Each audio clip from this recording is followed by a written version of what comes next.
Other palace dramas, women fighting over one man. Her palace drama, a group of elite men competing for her affection. And they help build her empire. She wants not just the throne, but also an unprecedented jewel harem. The Black Wolf of Battle, the Lunar Immortal, the Blazing Sun Prince, the Golden Fox, the Sea God Sapphire, all collected into her treasure chest. Ariana makes her entrance and instantly captures everyone's attention. Someone in the crowd gasps in admiration. They say she looks as stunning as ever today. Rumor has it countless nobles are lining up to court her. Beyond that, the men at her side are all incredibly handsome. Ariana complains that dressing up this much for an old man's banquet is too extravagant. Jasper reassures her it's a perfect chance to empty the noble's pockets. Reynard eagerly invites her to dance to relieve the banquet's tedium. Ignis immediately interrupts, claiming the first dance belongs to him. Bayuehua suggests the moonlight is beautiful tonight, perfect for viewing from the terrace. Nathaniel reminds them to restrain themselves, lest the princess become subject to gossip. His companions tease Nathaniel for overthinking, saying he's too uptight. Ignis tells Nathaniel to loosen up a bit. Onlookers marvel at the princess's taste. Every man beside her shines like a jewel. Those in the know explain. That's exactly why. They're called the princess's jewels. 1 year ago, a chamberlain announced Ariana's arrival at the palace. She curtsied elegantly before the emperor, congratulating the emperor, who symbolizes the empire's son. She praised her father's great military victory. His grace would spread even wider across the land. The emperor affectionately called her his lovely daughter, praising her as the most outstanding princess.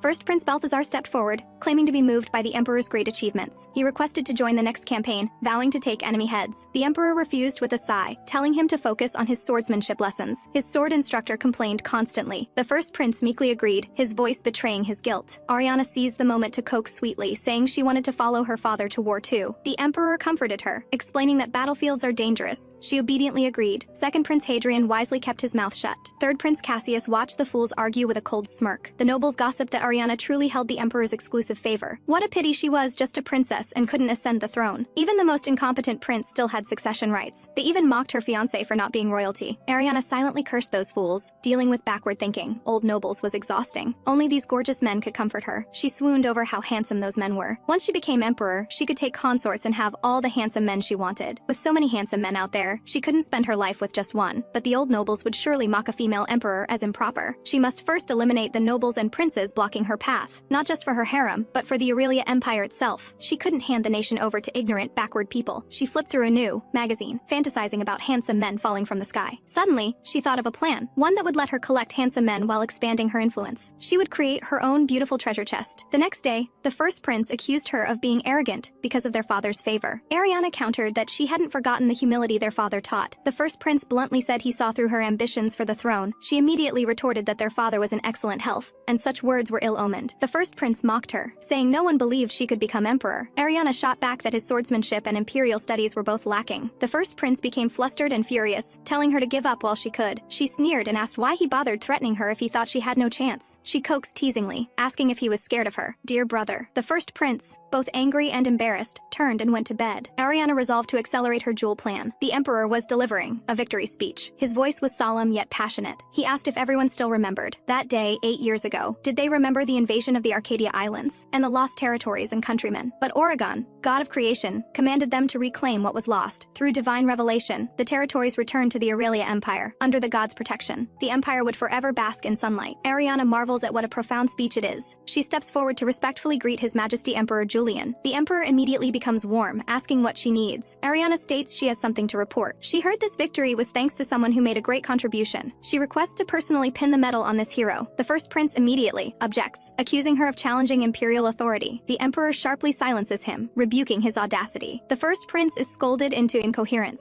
The emperor deems the request no challenge to authority and approves it on the spot. Ariana respectfully thanks him for his gracious favor. The emperor summons Duke Brian forward. Ariana looks at him, secretly pleased her judgment was correct. Exceptional height, muscular build, and handsome features, and undeniable sex appeal. He's perfect as her first jewel. The master of ceremonies announces that by divine decree, the princess will conduct the medal ceremony. Ariana speaks, praising Nathaniel as a great and loyal subject. He is worthy of receiving the medal of the Creator God and its blessed glory. She bestows the medal upon him, commanding him to dedicate everything to the empire. Nathaniel vows to offer his body and soul to the empire. Suddenly, Ariana grabs Nathaniel. Nathaniel's heart pounds. Ariana bluntly states she wants to make him hers. She hints for him to come to her Dawn Palace tonight. Everyone present instantly shows shocked expressions. The hall erupts in commotion. The emperor is utterly in disbelief. Nathaniel can't help but blush. Ariana admires her first jewel with satisfaction. That night, night, Nathaniel arrives as promised. He states he wants to clarify her proposal from earlier. Ariana smiles and invites him to have tea first. After several cups of tea, she finally reveals her true intentions to Nathaniel. Nathaniel looks at the alluring princess, but can't meet her eyes. Ariana says she wants him to become her exclusive possession. Nathaniel is shocked, hardly able to believe it. She laughs, noting this proposal sounds like something from a fairy tale. Nathaniel's family was facing ruin after their business collapsed. As the sole heir, he served the emperor loyally despite knowing the battlefield's dangers. He became the Black Wolf of battle, an unconventional hero in the people's eyes. But foolish ministers saw him as a threat. But she won't let him fall into such a situation, because he is her precious jewel. She offers him political protection and power, as long as he dedicates everything to her. She asks if he has any hesitation about this proposal. Nathaniel answers without hesitation, none. Ariana smiles and asks for his final answer. Nathaniel solemnly vows to offer his every breath, every strand of hair, and his entire body to her. Ariana nods with satisfaction. She tells him that when he has free time, he can wait for her at her Dawn Palace. Nathaniel respectfully agrees. Ariana produces an object. Nathaniel looks puzzled. Ariana tells him to wear this collar while waiting for her. With a mix of tenderness and possessiveness, she asks if he's willing. From now on, he is her jewel and her pet. Nathaniel finds himself instinctively unable to refuse her. He agrees in a low voice, drawn to her desire, craving to be claimed by her. At the fencing hall, Ariana's sword thrusts straight at Baxter. Gasps ring out as Ariana's blade points at his vital spot. Baxter pants, hardly believing it. Ariana teases him with a smile, asking why he struggled so much. She says bluntly that she needs to finish the match quickly. Baxter sighs that her swordplay is deadly, and he has nothing left to teach her. Ariana laughs, crediting his excellent teaching. Inwardly, she muses that he's so easily flustered. Her maid Serena reminds Ariana she has a message. Duke Brian Nathaniel is waiting for her at their usual spot. Hearing this, a knowing smile flickers in her eyes. She immediately orders bath products with a gentle peach scent prepared. Her dress should be an off-shoulder style. Ariana hurries to find Nathaniel, her tone light and cheerful. Nathaniel respectfully greets Her Highness the Princess. Ariana toys with the collar, teasing that it looks quite nice. The more she looks, the more the collar suits Nathaniel. Nathaniel helplessly asks her not to tease him like this. Ariana laughs and apologizes, but still thinks it suits him perfectly. Nathaniel remarks that half a year has passed, and he worries she might grow tired of him. Ariana counters that he is her beloved jewel. Changing the subject, she asks about the task she assigned him. Nathaniel replies that everything is fully prepared. He recommends the second prince of Solaria Kingdom, saying he's well suited for the princess. Ariana scoffs, showing little interest.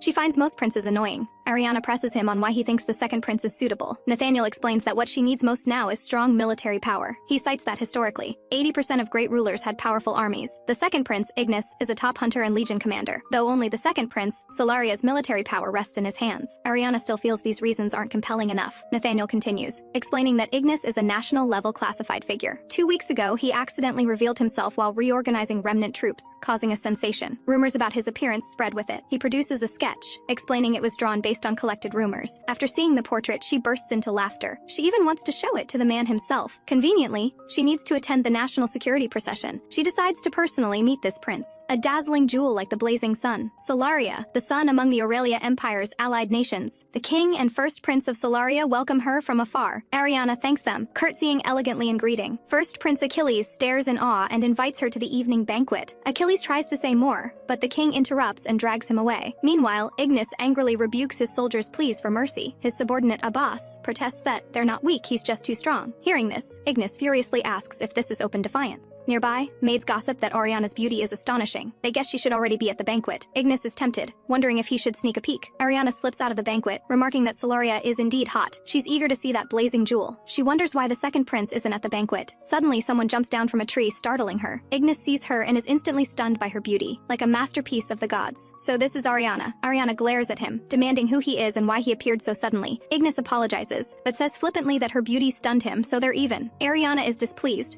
finding him rude and smooth-tongued. Ignis apologizes again, amusement in his voice. Ariana doesn't want to waste more words and turns to leave. This makes Ignis's heart race. Her pride reminds him of a rose. Just then, Abbas anxiously calls out for Prince Ignis. He complains that Ignis doesn't care about etiquette and the king will surely scold him. But Ignis tells him to report that he's found a woman worth removing his mask for. The banquet is in full swing when nobles suddenly begin whispering to each other. Through the crowd, the masked Ignis slowly appears. Ariana is puzzled, not understanding why the commotion started. Before she can react, Ignis is before her, greeting her respectfully. Ignis passionately confesses that he fell in love at first sight and offers her his heart. Ariana's heart jolts. Could the man she just met be the second prince of Solaria she was looking for, Ignis Casanova? The moment she looks up, she can't help but marvel that this man's chest muscles are even more impressive than Nathaniel's. She quickly snaps back to her senses, pleased that his approaching her saves her some effort. So she deliberately reveals to Ignis that she's been collecting something special lately. Hearing this, Ignis grows curious and asks what treasures she's collecting. Ariana says she's looking for the world's hardest and most beautiful divine talents, like jewels. Hearing this, Ignis says that in that case, she should definitely add him to her treasure chest, because whatever the princess wants, he's willing to annihilate all enemies in her way. Seeing the aura around him, Ariana marvels that such impressive presence wasn't built in a day. Conveniently, she's also interested in him. This falls right into her lap, so she solemnly asks if he's willing to enter her treasure chest. Ignis immediately declares with confidence that he'll definitely be the most dazzling jewel. Nearby, the first prince watches this scene, heartbroken. Meanwhile, in a corner, a mysterious woman silently observes everything. She silently schemes in her mind, planning to formally greet this princess soon. In the garden, Nathaniel curiously asks if she's already found the next jewel candidate so quickly. Ariana explains she had planned to go to Glacia, but unexpectedly heard about her target at a tea party. That person is Bai Yuehua, a man from the western kingdom of Delancia. Hearing this, Nathaniel is surprised. So it's the captain of Delancia's direct special forces. Ariana nods and adds that Bai Yuehua isn't nobility and rarely appears in public, but in Delancia, he's called the lunar immortal, a handsome man skilled in song and dance. Nathaniel warns her that Bai Yuehua is the king's favored direct general, and obtaining him won't be easy. But Ariana is confident. She's already devised a strategy to win him over. Her father would never imagine she'd go this far. Nathaniel turns to ask if Ignis knows. Ignis shrugs helplessly, saying if he doesn't know, then Ignis certainly doesn't either. Inside the Western Kingdom's palace, beautiful music suddenly fills the air. Ariana is drawn to listen closely. She wonders if this could be Bai Yuehua's performance. A guard reports to the king that the princess of Aurelia has arrived. The king immediately orders them to let her in. Upon entering, Ariana sees Bai Yuehua. She can't help but secretly marvel that he's more mysterious and beautiful than she imagined. She instantly understands why he's favored by the king and called the lunar immortal. Ariana composes herself and curtsies respectfully, greeting the king and queen. The king warmly welcomes Ariana's arrival. The queen asks with concern whether her journey was smooth, since she arrived later than expected. Ariana smiles and explains that she was captivated by Delancia's beautiful scenery. She bought local attire on the way. She apologizes for being late because of this. The king and queen are pleased, praising how well the outfit suits her and promising to gift her several sets. Ariana quickly thanks them for their generous kindness. The queen sighs, wishing she had a daughter as beautiful as Ariana. Unfortunately, she only has a house full of sons and can't enjoy the blessing of a daughter. The king notes it's getting late and suggests discussing matters tomorrow. They've prepared a guest palace for her to rest, but Ariana suddenly asks if she can choose who escorts her. The king readily agrees, letting her choose anyone. Ariana immediately replies that she'd like the musician to escort her to the guest palace. Bai Yuehua is somewhat surprised to hear this.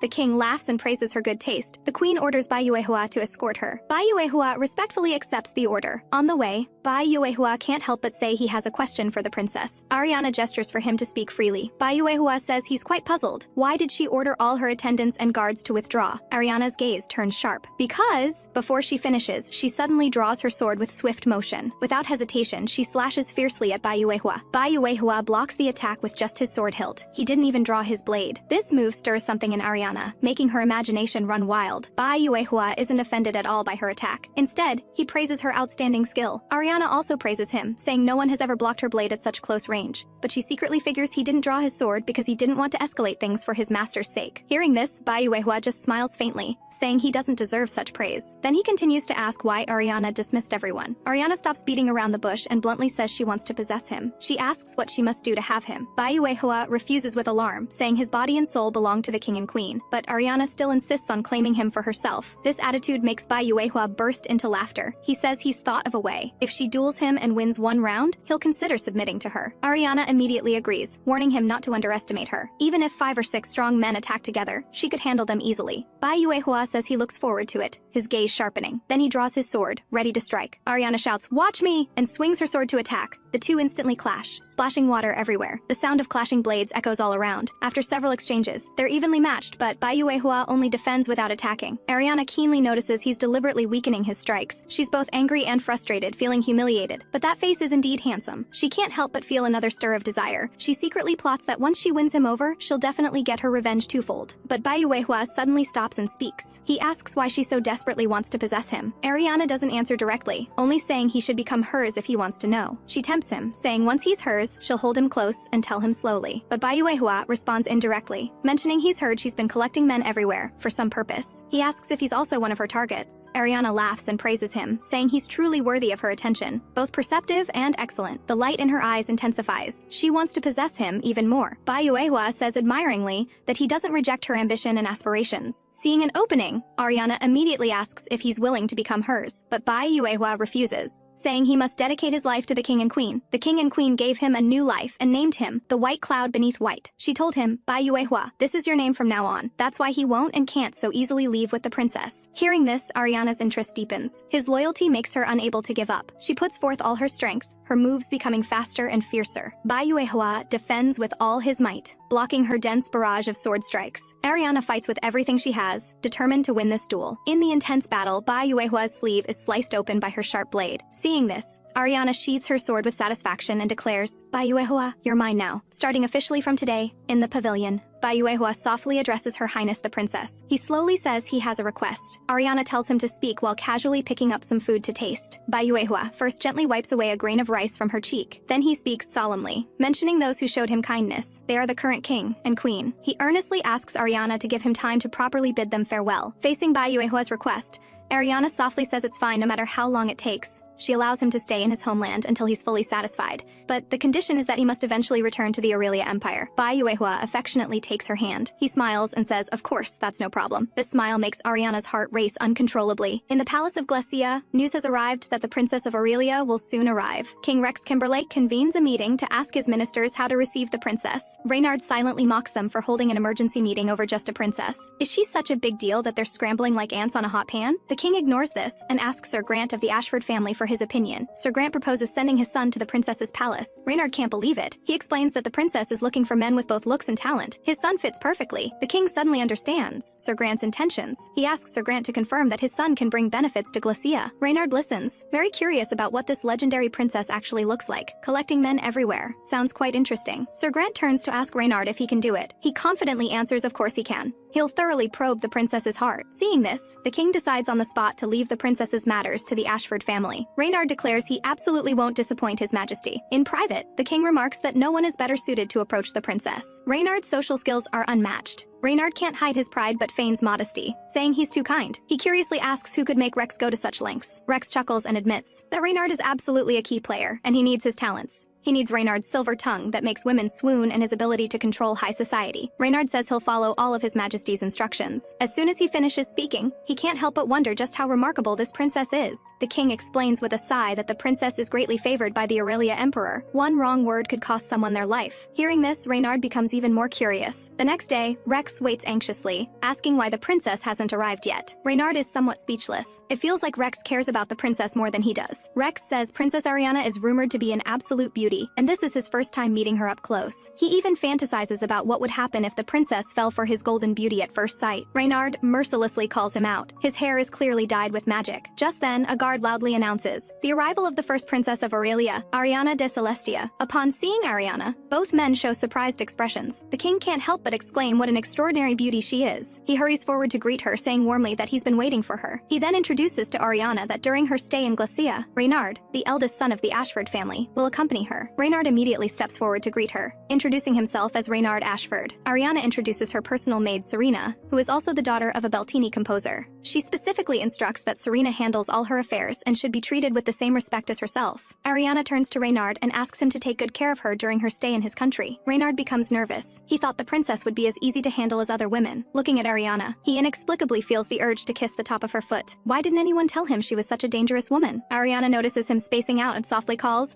"Sir Reynard!" Reynard immediately snaps back. Ariana asks him to guide her to the guest palace so she can change before the banquet. Reynard quickly agrees to follow her instructions. He also warns that it's bitterly cold here during the day, and even colder outdoors after nightfall. Rex is extremely jealous. If only he weren't king, Reynard praises Ariana, saying she's an absolute beauty just as rumored. Ariana politely says he flatters her too much. Reynard is puzzled, saying no woman dislikes being called beautiful. Ariana is non-committal. She's long been used to such compliments. Reynard is shaken by her attitude. He's certain she's the woman who can make him completely submit. Reynard secretly uses magic. Serena instantly feels dizzy and disoriented. Moments later, she collapses to the ground unconscious. Reynard calls out to Ariana and corners her against the wall. Ariana calmly asks what Sir Reynard thinks he's doing, but Reynard smiles and says the princess should stop teasing him. She's clearly not scared at all. Ariana responds haughtily that if she screamed in fright, he'd be executed with no room for complaint. Reynard isn't afraid at all. He leans closer and asks if Ariana is going to scream. His tone is flirtatious, his gaze burning as he invites Ariana to have some fun together. Ariana sneers and asks, "Have fun with you?" Reynard agrees that the banquet is far too boring. He can give the princess a far more pleasant time than any banquet, but Ariana firmly states that even if the banquet is boring, she must attend. Reynard doesn't understand why she'd reject spending quality time with him for a boring banquet. Ariana reminds Reynard to understand that she's not an ordinary socialite, but a princess. She is the first princess of Aurelia, and that's not just some boring banquet, it's the weight she must bear while wearing this crown. These words touch the usually carefree Reynard, making his heart skip a beat. Ariana asks Reynard to carry her sleeping maid and take them to the guest palace. She says there isn't much time before the banquet, and she needs to hurry. Reynard immediately agrees, but in his heart, he still desperately wants to play with Ariana. Reynard says he'll wait outside the door. She can take her time. As he leaves, he closes the door behind him so Ariana can change. Ariana buries her face in the blankets. Unable to hide her inner panic and shyness, she secretly marvels that Reynard is unexpectedly charming. She wants to possess him so badly. She warns herself not to show her interest too obviously. With someone like him, being too forward will only make him lose interest. Ariana gently calls to her maid Serena, telling her to wake up. Serena wakes up confused about why she's in bed in an unfamiliar place. Ariana says she's envious that Serena was carried in Reynard's arms. Serena blushes at this. Then she urges Serena to help her change into her gown. She waited for her to wake up and is now almost late for the banquet. Serena immediately responds respectfully, "Yes, your highness," and carries out the order. Reynard waits alone outside the door. His mind involuntarily fills with images of Ariana. Just the way she looked directly at him nearly makes him lose control. After getting ready, Ariana opens the door. Reynard hurriedly asks if she's all ready, but the moment he sees Ariana's new outfit, he's instantly so stunned he's lost for words. Ariana instructs Reynard to escort her to the banquet hall. Along the way, she silently schemes in her mind. She must win this man over no matter what. Reynard also vows to make the princess interested in him. At the banquet, King Rex steps forward to welcome Ariana, saying the banquet is held in her honor. Ariana curtsies to thank him, her manner elegant and proper. Reynard stays close to Ariana, watching her every move. He suggests ending the pleasantries and escorting her to rest. Her feet must be tired from wearing high heels. Without waiting for approval, Reynard directly bids farewell to His Majesty Kimberlake, preparing to take the princess away. Rex asks if he wants to end their friendship. Reynard smugly says he's just following orders. Reynard extends his hand to guide her direction. He softly tells Ariana, "This way, please." All along the way, Reynard acts like a perfect gentleman. He supports Ariana up the stairs, step by step to her seat. Ariana politely thanks Reynard. Reynard says it's his duty, his manners still gentlemanly. After sitting down, Ariana praises the banquet's splendor, befitting a powerful nation. Reynard humbly responds that he's glad she doesn't find it lacking. If he weren't her escort, he'd definitely ask her for a dance. Ariana chuckles, teasing that he was so bold earlier but now he's timid. Reynard explains he didn't dare ask because he feared she wouldn't like it. Ariana immediately catches on and tempts him with a smile to try anyway. Hearing this, Reynard steps forward and announces he wants to play an interesting game with the ladies at the banquet. He's hidden something small, bright red, and capable of making sounds somewhere in the hall. Whoever finds it will receive a kiss from him. The crowd instantly erupts in cheers. Reynard turns to look at Ariana and asks if she wants to participate. Ariana gives a light laugh, her eyes full of understanding and mischief. She suddenly reaches out, pinches Reynard's face, and leans close to him. Reynard's cheeks flush red, his eyes full of panic. The next second, Ariana confidently declares she's found it. The crowd is amazed that she found the answer so quickly. Ariana explains, small, bright red, and capable of making enchanting sounds. The answer is Reynard's tongue. Her tone is absolute. A tingle runs through Reynard's entire body. It takes him a while to stammer that she's correct. With that, Ariana slowly leans toward Reynard, her breath brushing against him. However, just as their lips are about to meet, she mercilessly pushes Reynard away. Then she sits back in her seat and arrogantly commands Reynard. She orders him to kiss the top of her foot right now, in front of everyone. She looks at him scrutinizingly and asks if Reynard understands what she means. Reynard's heart pounds wildly. Her actions have completely thrown him off balance.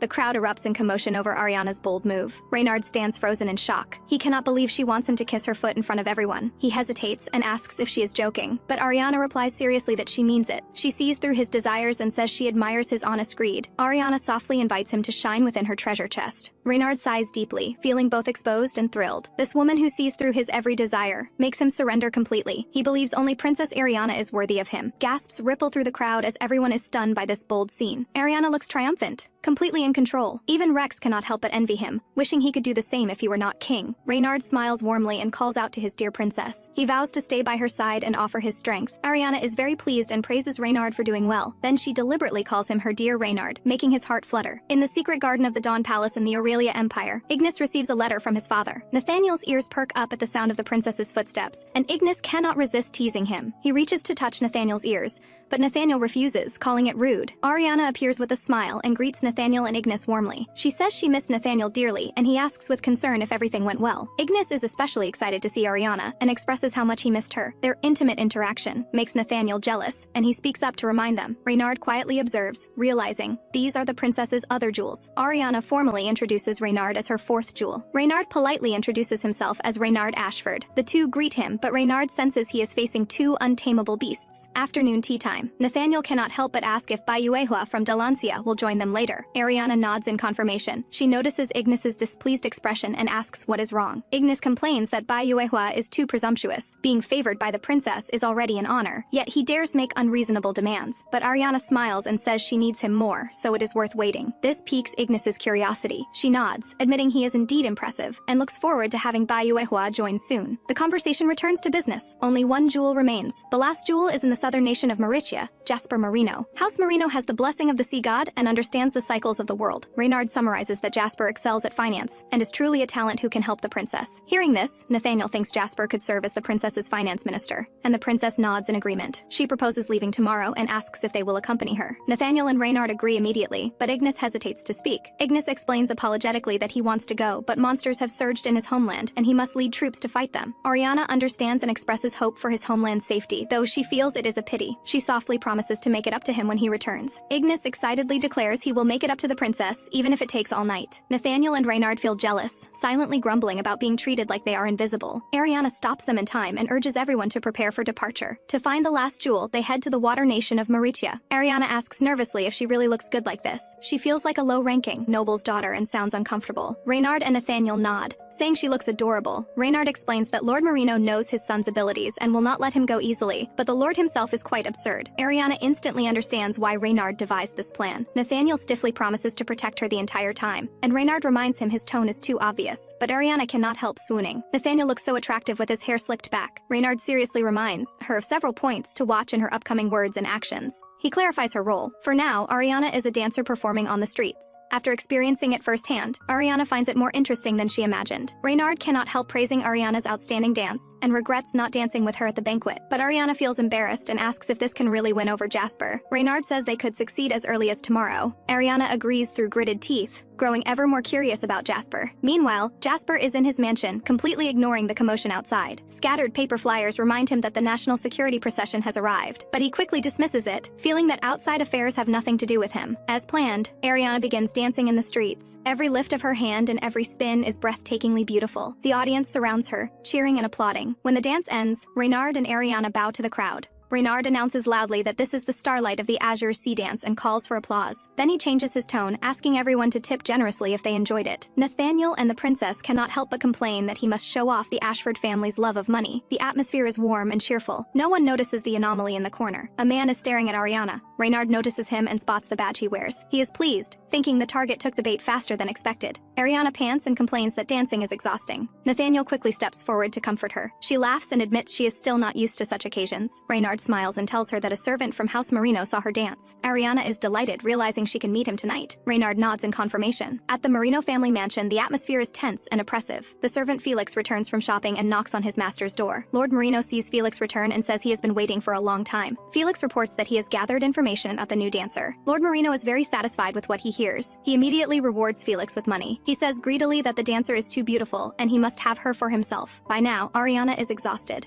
and Reynard affectionately tells her she worked hard. Lord Marino suddenly appears and rudely calls out to Ariana, addressing her as little lady. He speaks flirtatiously, saying if she comes with him, he will treat her 1,000 times better than the men beside her. Ariana is secretly pleased that the prey has taken the bait. She bluntly says he is pathetic. Felix immediately scolds her, reminding her she is speaking to the head of House Marino. Ariana scoffs and asks what of it, calling them all hopeless trash. Lord Marino is enraged and sneers that she is too arrogant. He wants to tame her properly. He loudly orders his men to seize Ariana and bring her back. Ariana stops Nathaniel and angrily condemns their behavior as utterly rude. Lord Marino cannot believe she dares to take this attitude with him. Ariana accuses them of using their noble status to treat people as playthings. She strides forward angrily, and the servants are frightened. She denounces their vile and despicable behavior as utterly disgraceful. Lord Marino raises his hand and curses Ariana as a madwoman. Nathaniel struggles to contain his fury. Reynard is also somewhat in disbelief. Just as his hand is about to strike, Ariana grabs it. Unable to tolerate anymore, she throws Lord Marino out. She says coldly that anyone who dares raise a hand against royalty must have a death wish. Her sacred dance dedicated to the sea god was nearly ruined because of them. She scoffs, saying she cannot be bothered to explain to swine drowning in their desires. Nathaniel quickly steps forward to shield Ariana and asks with concern if she is hurt. His solid chest makes her blush involuntarily. Ariana laughs and says she is strong, but secretly she feels safe leaning against Nathaniel. The moment Lord Marino hears the word princess, he freezes. The princess's maid sternly demands if he still refuses to apologize. Unable to hold back, she curses him as swine for daring to be so rude to the princess. She even suggests killing these scoundrels outright. Only then does Lord Marino realize that must be Duke Brian. He realizes the person before him is truly Princess Ariana, the daughter whom Emperor Julian treasures in his palm. He cannot help but tremble with fear. Ariana gently strokes Nathaniel's cheek, soothing him. She announces that today's matter will be resolved at the speech venue. Reynard immediately relays this and asks if they all heard. He states they will meet him again at the speech venue in 2 days. Lord Marino panics completely. He begs for mercy, but no one pays him any attention. Nathaniel asks angrily if there really is no other way. Reynard also grits his teeth, saying that although it is the princess's choice, it is unbearable. But Ariana says she is fine. Thanks to that fool, they are closer to their goal. She has only one thought in her mind: she must get that azure jewel. In the royal council chamber of Meritia, the king stands aside, sweating nervously. Everyone condemns Lord Marino for bringing shame and tarnishing the nation's reputation. Even Glacea is cursing. Ariana faces the king and ministers with a serious tone. Regarding this incident, she guarantees it will not affect diplomatic relations between the two nations. However, she cannot forgive Lord Marino's despicable actions. Lord Marino is extremely agitated, insisting that he did not cause the wound and that it is a trap. Ariana declares that she is the only daughter of the Aurelia Emperor. She is extremely furious that Lord Marino dared to harm royalty. As punishment, she announces the revocation of Lord Marino's title and the stripping of his noble status. At the same time, she appoints Lavinia, the eldest daughter of House Marino, as the new head of the family. Furthermore, the second son, Jasper Marino, will be given to the Aurelia Empire. The king asks in shock why she would want to take the young lord of House Marino. Ariana coldly asks if this resolution is not generous enough. She is not demanding the death of her assailant, so is there a problem? Intimidated by Ariana's tone, King Neptune is filled with fear. Ariana secretly observes Jasper. He is not only handsome but also has the signature blue hair of House Marino. He is also a stubborn nationalist, which is why he is angry. But even his anger is pleasing to the eye. Ariana questions him, asking if he is dissatisfied with this carefully planned solution to reduce friction between the two nations. Jasper feels deeply humiliated. Her solution is to make him a male concubine. She is clearly trampling on his will and dignity. He strides forward and asks if the princess will allow him to speak one word of advice. Seeing the princess agree, he directly brings up the recent rumors about the princess collecting men. Ariana does not shy away and admits the rumors are true. Jasper presses further, asking if she wants to take him away for the same purpose. Ariana asks back, "What if I say yes?" Jasper shouts his refusal, with firm resolve. Seeing this, Ariana reminds him, does he want his father's mistake to become a diplomatic issue between the two nations? Jasper stiffens and relents, saying if this is the will of my Stora, he will comply. Ariana is satisfied. She then remarks that Lord Marino already has enough children. He cannot help but curse silently, wondering what this madwoman is scheming now. Ariana orders on the spot that Lord Marino be castrated, even arranging for a professional doctor. Lord Marino feels as if the sky has fallen, but Jasper feels no sympathy. This is his father reaping what he sowed. She declares that all conditions must be met. Failure to meet even one will become a diplomatic issue. She gives them 3 days to comply. The remaining matters are entrusted to Sir Ashford to arrange the follow-up properly. Sir Ashford immediately responds that he will do his utmost to fulfill the princess's orders. After Ariana leaves, Reynard smiles meaningfully, stating he needs to have a deeper conversation with them. Ariana reflects that letting rumors ferment in high society was just a precaution, but pretending to be injured was tiring. She uses magic to remove the wound. However, Jasper's reaction was interesting. He resisted so fiercely. Polishing this rough gem into her own jewel will surely be interesting. Nathaniel cannot help but ask if she really has to go this far. Ariana looks back at him, puzzled. Nathaniel explains that no matter how much she wants Jasper, she should not use herself as bait. Ariana responds that with her current position and power, there is no other way. Reynard proposed several plans, but she decided on this one. To win over the conservative, initiative, House Merino. The classic approach works best. Reynard agreed because this way it will not escalate into a national dispute. To get what she desires, she will stop at nothing. She reminds him that he only needs to fulfill her wishes. Nathaniel suppresses his emotions and asks to say one more thing. No matter what she does, he will support her, but he hopes she puts her safety first. Even though she is strong and protected by the Holy Sword's power, he could not bear it if something happened to her. Ariana is touched and promises to be careful. Nathaniel asks doubtfully if she really means it. Ariana laughs and asks if she has become that kind of person in his eyes. Nathaniel emotionally lifts the veil from her face and leans closer. Ariana apologizes softly for making him worry. Nathaniel says it is enough that she understands his feelings. Then the two share a passionate kiss.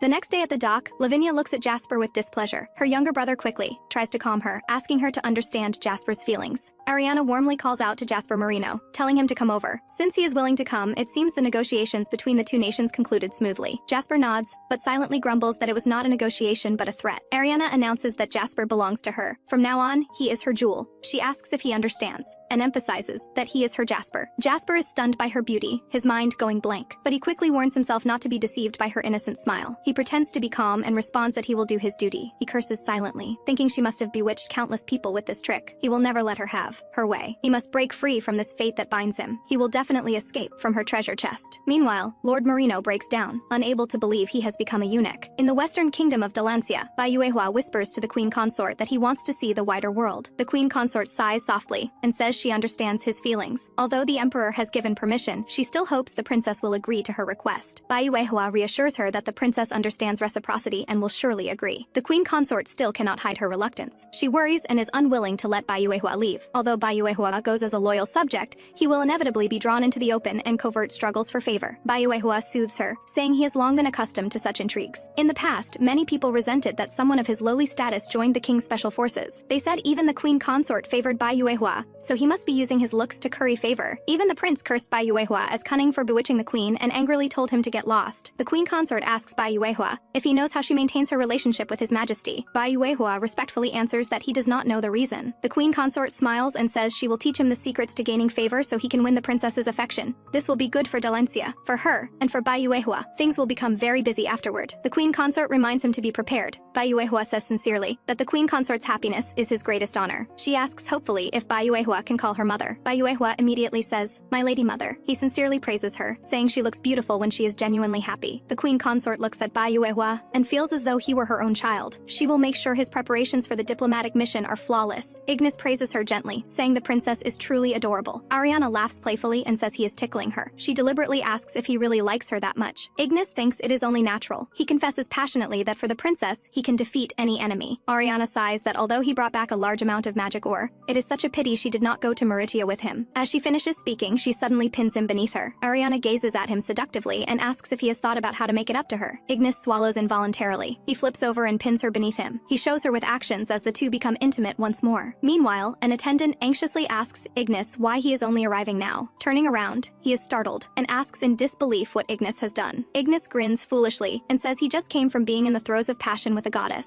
The attendant is both anxious and angry, saying Ignis cannot be so completely besotted with the princess. The Delancia delegation arrives tomorrow, and the princess's new jewel is coming too. Ignis does not care and says the attendant killed his mood. The attendant explains that this jewel is someone favored by both the king and queen consort of Delancia. Does he not know how exceptional that person is? Ignis scoffs. Let him come. He fears no one. No one can come between his feelings for Ariana. The attendant has no choice but to urge him to quickly put on the phoenix cloak. He has been waiting here for quite a while. The attendant says there is new information on the crimson rose that the princess asked him to find. The princess will surely be happy to know. Ignis urges him to leave immediately. Only then does Ignis realize he was so excited that he forgot to transform into his spirit form. The attendant sighs, warning that being so captivated by the princess while ignoring his surroundings will cause trouble. Surely the prince will not compete with other men for Ariana's favor. The diplomatic procession begins. Someone shouts excitedly that it is the Delancia marching convoy. Someone pulls their older sibling along to watch. Everyone is amazed by Bayuehua's beauty. The attendant announces loudly that the Bayun delegation from the kingdom of Delancia requests entry to the palace. Ariana is overjoyed. She has finally been waiting for this moment. She cannot help but marvel at how noble, pure, and beautiful he is. Moreover, she is surprised to discover he is holding the 5 bonds of betrothal, a Delancian wedding item. When Langshuan, representative of the Delancia delegation and proxy of the king, greets them, Bayuehua, general of the king's special forces of Delancia, Delancia greets them. The emperor kindly says they have worked hard and that a grand banquet will be held for the delegation tonight. Before the banquet begins, the emperor invites them to rest at the guest palace. Bai Yuehua raises his eyes and meets Ariana's gaze. She cannot help but blush. Ariana is ecstatic inside. Could he be blushing because their eyes met? She cannot wait to have a battle of wits with Bai Yuehua. She tries to calm herself. She will meet him at the banquet soon. Ignis enters the venue and immediately sees a scene that crushes him. His heart shatters, and tears flow uncontrollably. The maids dress Ariana and sincerely praise her as too perfect. They say that, regardless of age or gender, anyone who sees her will be captivated. If the crown prince of neighboring Oratelia were to see her, he would surely pursue her hand in marriage with fervent desperation. Ariana smiles and thanks them for taking the trouble to dress her up. The maids respond that making the princess beautiful is their mission. Then they head to the venue. Ariana already misses Bai Yuehua so much she can barely stand it. Suddenly, an angry roar comes from the door, cursing them as lowly insects and ordering them to get lost. The maid is startled and says she will open the door just in case. When she opens the door, she demands to know who dares make noise at the princess's residence. The door opens to reveal Prince Ignis.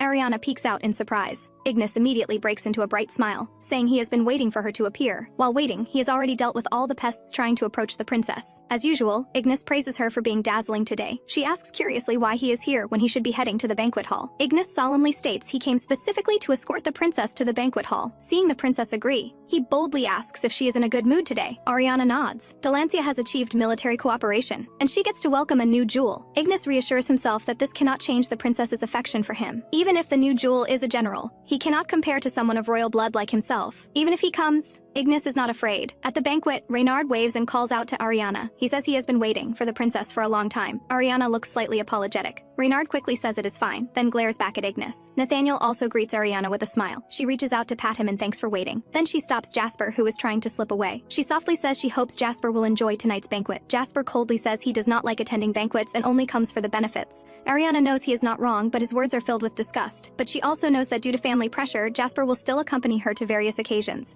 At this moment, Ignis steps forward and invites Ariana to the first dance. But Ariana is suddenly drawn to Bai Yuehua's entrance. The guests around her gasp in surprise, guessing if he is the legendary one, the princess's new jewel, Bai Yuehua. The guests all marvel at how dazzling he is. Ariana immediately rushes toward Bai Yuehua, ignoring Ignis's calls. Bai Yuehua quickly bows to Ariana. Ariana playfully tells him to entertain her now. Bai Yuehua quickly agrees, saying he will serve the princess with all his heart. Nathaniel watches and remarks that the princess has completed her jewel collection. Reynard notes that the princess clearly favors this new jewel. He mocks that the domineering prince was publicly abandoned. Serves him right. Ignis stares blankly at this scene. In a room, Ariana sighs that she could not help but sneak away from the banquet hall. Bai Yuehua chuckles softly and says it is all his fault. Ariana complains slightly that she waited for him so hard. Bai Yuehua quickly apologizes, explaining that he spent a lot of time convincing the king and queen consort. Ariana says she agreed to visit Delancia twice a year as the queen consort's adopted daughter. She only needs to serve and accompany the queen consort for a week. It is nothing. Bai Yuehua gently asks if the princess missed him very much. Ariana answers without hesitation that of course she did. Bai Yuehua says if he also says he missed the princess. He nervously asks if the princess will believe him. Ariana smiles suggestively and tells him to show her, right here on this bed, very carefully. Meanwhile, Ignis is burning with rage, standing alone on the balcony and fuming. He bites his lips so hard in anger that it bleeds, but he does not notice.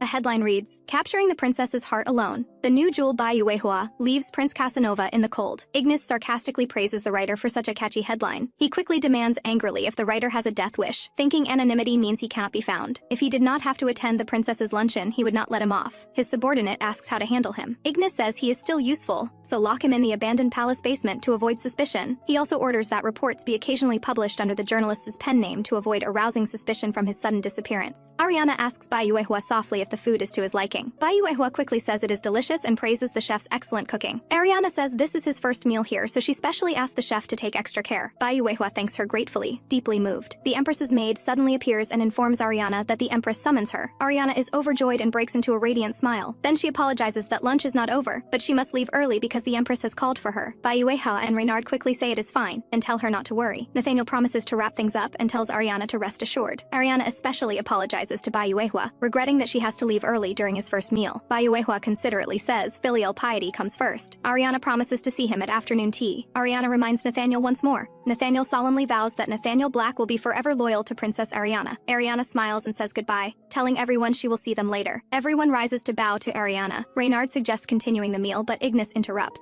He sneers with disdain, mocking that he would one day eat at the same table as commoners. Bai Yuehua humbly responds that he is honored, saying he often heard of Ignis's heroic deeds in Delancia, but Ignis does not appreciate it. He angrily calls Bai Yuehua shameless, saying his smile is fake and pretentious. Bai Yuehua smiles and says he cannot put away his smile. Reynard cannot help but note that the tension is thick. He secretly smiles, thinking this is getting more interesting. There will surely be drama to unfold soon. Ignis cannot contain his rage, and suddenly stands up. He pours the food harshly over Bai Yuehua's head. He warns him viciously to watch himself. Bai Yuehua shows no reaction and simply reminds him calmly that this will surely reach the princess's ears. When that happens, he can only ask for Ignis's understanding. Ignis is enraged by his attitude. He angrily shouts that Bai Yuehua dares to mention the princess in front of him. Bai Yuehua emphasizes again that he belongs to the princess. Surely Ignis is not foolish enough to do this. Ignis retorts stubbornly that he sees an insignificant commoner, not the princess's possession. Bai Yuehua presses further, asking if Ignis wants to fight here. Ignis hesitates repeatedly and can only curse loudly. Everyone stares in disbelief at the knife on the table. Reynard kindly reminds Bai Yuehua to clean up before his clothes stain. He hands over a handkerchief and quietly complains that Ignis often does this, telling Bai Yuehua not to mind. Reynard warmly invites him for drinks. Bai Yuehua smiles and politely declines, saying he does not drink much. Nathaniel finds Ignis, but as soon as he speaks, Ignis interrupts, saying he is in a bad mood. Nathaniel continues and proposes that Ignis spar with him. It aids digestion, and sweating relieves a bad mood. Ignis mocks Nathaniel for feigning modesty, but still agrees to spar with him. On the training ground, Ignis loses before he can even react. He cannot believe it.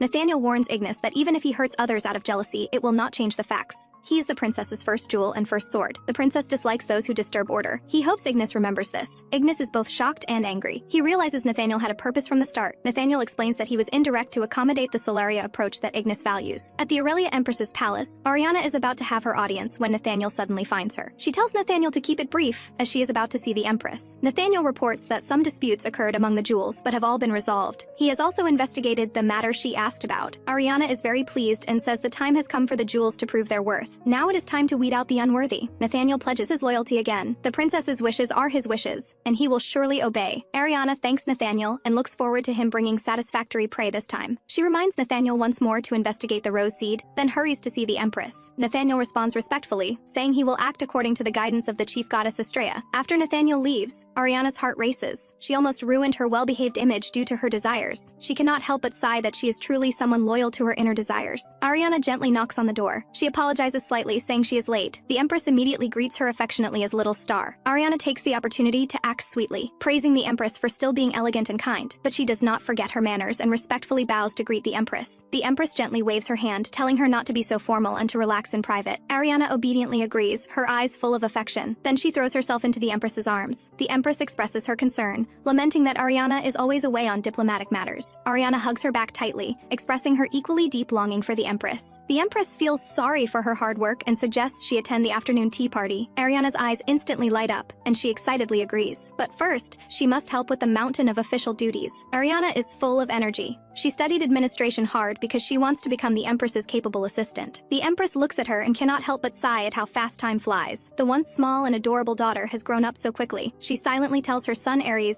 that his younger sister has grown up healthy. The Empress patiently guides her through the work, telling her to be flexible with certain terms. In the garden, the noble ladies gather around. One lady praises her for inheriting the Empress's beauty, saying she is too beautiful. She says with slight regret that she would have brought some beautiful jewelry if she had known. Another lady asks the Empress for parenting advice, saying her own daughter is mischievous and causes trouble. She envies Ariana's good behavior. The Empress humbly credits the chief god's blessing and reassures her that her daughter will grow. Ariana quickly adds that it is also thanks to the Empress's careful upbringing. A snide voice suddenly interrupts. The king's mistress Bellatrix appears, pretending to complain that the Empress did not invite her. This truly breaks her heart. She bows to the Empress with feigned respect, but her posture is full of arrogance. Ariana burns with anger and bluntly says Bellatrix has no right to be here. She emphasizes that the Empress did not invite this uninvited guest. But Bellatrix produces an invitation, her eyes full of defiance. The attendant nervously confirms that the invitation was indeed sent to Bellatrix. Ariana wants to step forward, but the Empress stops her. She sternly warns Bellatrix that if she dares cause trouble, she will be severely punished. Bellatrix pretends to comply, agreeing with a cold smile. She initiates conversation with Marchioness Alston, inquiring about her wealthy son-in-law. The Marchioness responds awkwardly that her son-in-law is indeed excellent. Bellatrix takes the opportunity to emphasize the importance of choosing a good partner and fertility. Everyone agrees and praises Bellatrix for her luck, mentioning Prince Cassian's birthday. She proudly invites everyone to come bless her son. Back in the room, Ariana comforts the Empress,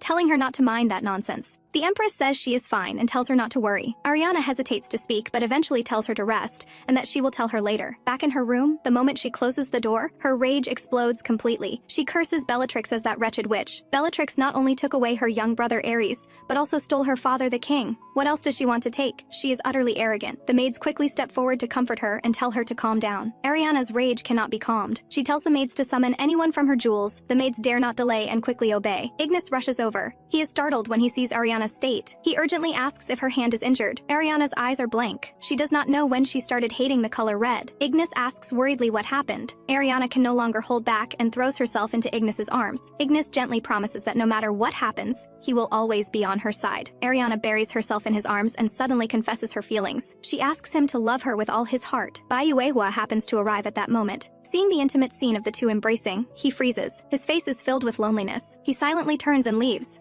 At dawn, Ignis Casanova wakes from his dream. Ariana de Celestia is already gone from his side. He wonders, did the princess head to the sword training grounds this early? What happened yesterday to make her, someone so strong who never shows weakness, act that way? Could it be related to the crimson rose she's searching for? So far, relevant intelligence has remained at a complete standstill. Even stranger, all the responses are suspiciously uniform. Clearly someone is pulling strings behind the scenes. Ignis muses to himself that finding the crimson rose's past is more crucial than dealing with that weasel-like fellow. In the meeting room, Ariana returns and apologizes that the sword demonstration tournament took longer than expected. She asks if everyone has arrived. Reynard Ashford responds that they watched the broadcast before she arrived. She easily defeated Prince Cassian. The gap in their abilities was vast. Ariana humbly remarks that he's simply too thin. Changing the subject, Reynard can't help but press, what happened yesterday? He saw Jessie and Serena frantically searching for the jewels, but he was busy dealing with the old foxes on the list last night and only learned the news late. He asks again with concern, did something bad happen yesterday? Ariana sighs and simply says she acted impulsively out of emotion, but everything's fine now. At this moment, Ignis reminds them that the afternoon meeting can begin. Ariana snaps back to attention and signals for the meeting to start. She announces that from now on, the jewels will begin acting on her behalf. The core of this operation is to sweep away the forces of Veronica, the Blood Moon Witch. Ever since Veronica appeared in the Altana Islands, heretical forces have been stirring. The royal sanctuary is changing, and problems like hunger, refugees, and illegal trade are worsening across the nation. Ariana looks at Ignis and instructs him to expand the search scope based on the data Abbas collected. The areas behind the palace that Achilles' forces cannot enter will be investigated and infiltrated by Nathaniel and House Bryan. She then assigns Reynard and Jasper to temporarily assist Her Majesty the Empress and prevent Veronica from exploiting any openings. Although Viscountess Adelaide is currently assisting the Empress, Veronica constantly interferes. Reynard immediately declares he won't let Veronica interfere in the slightest. Jasper also confirms there's no problem. Ariana shifts topics and asks if Manhwa is ready to officially make his appearance in the Aurelia Empire. She smiles and arranges for Manhwa to temporarily represent her in high society, using this to observe the power dynamics within. Manhwa respectfully responds that he will do his utmost to fulfill Her Highness's instructions. Someone raises a question. Don't they need to investigate Veronica's two sons? Ariana responds coolly that they pose no threat. As for Balthazar, he's merely a pawn manipulated by Veronica. What truly needs guarding against is Veronica, the one pulling the strings from behind. Ariana worries deeply, uncertain what schemes Veronica will plot behind the prince's and the emperor's affection. They must eliminate this hidden danger as soon as possible. This is their collective mission. She directly commands everyone to do everything in their power to make her emperor. She even states that she's willing to entrust her soul to the promise made with Alphatyr, the god of death, if necessary. Everyone responds in unison. Ariana nods with satisfaction and tells everyone to carry out their respective tasks. She turns to Reynard and Jasper, telling them to come with her to rescue the Empress who's drowning in paperwork. Just then, Manhwa suddenly calls out to Ariana. Manhwa frowns, his expression worried as he says he's concerned he won't perform the task well. Before he finishes speaking, Manhwa suddenly pulls Ariana close and leans down to kiss her. This sudden move leaves the four others stunned speechless. Manhwa slowly releases her and quietly asks her to forgive his improper behavior. It's precisely this kiss that gives him the courage to do things well. Ariana's heart pounds wildly. She thinks to herself that Manhwa is so good at playing innocent. What is he even worried about? In a good mood, she says of course she'll forgive him. Her tone gentle, she says she needs to leave first. Manhwa's eyes gleam triumphantly as he shoots Ignis a provocative look. Ignis's subordinate quickly urges him to hold back and not act rashly to cause trouble. Jasper watches Ariana's departing figure, his heart wavering slightly. He never expected she would have such ambition to become emperor, but regardless, he still needs to escape from the treasure chest. Reynard has long seen through his desire to escape, but Jasper's oracle ability is too precious.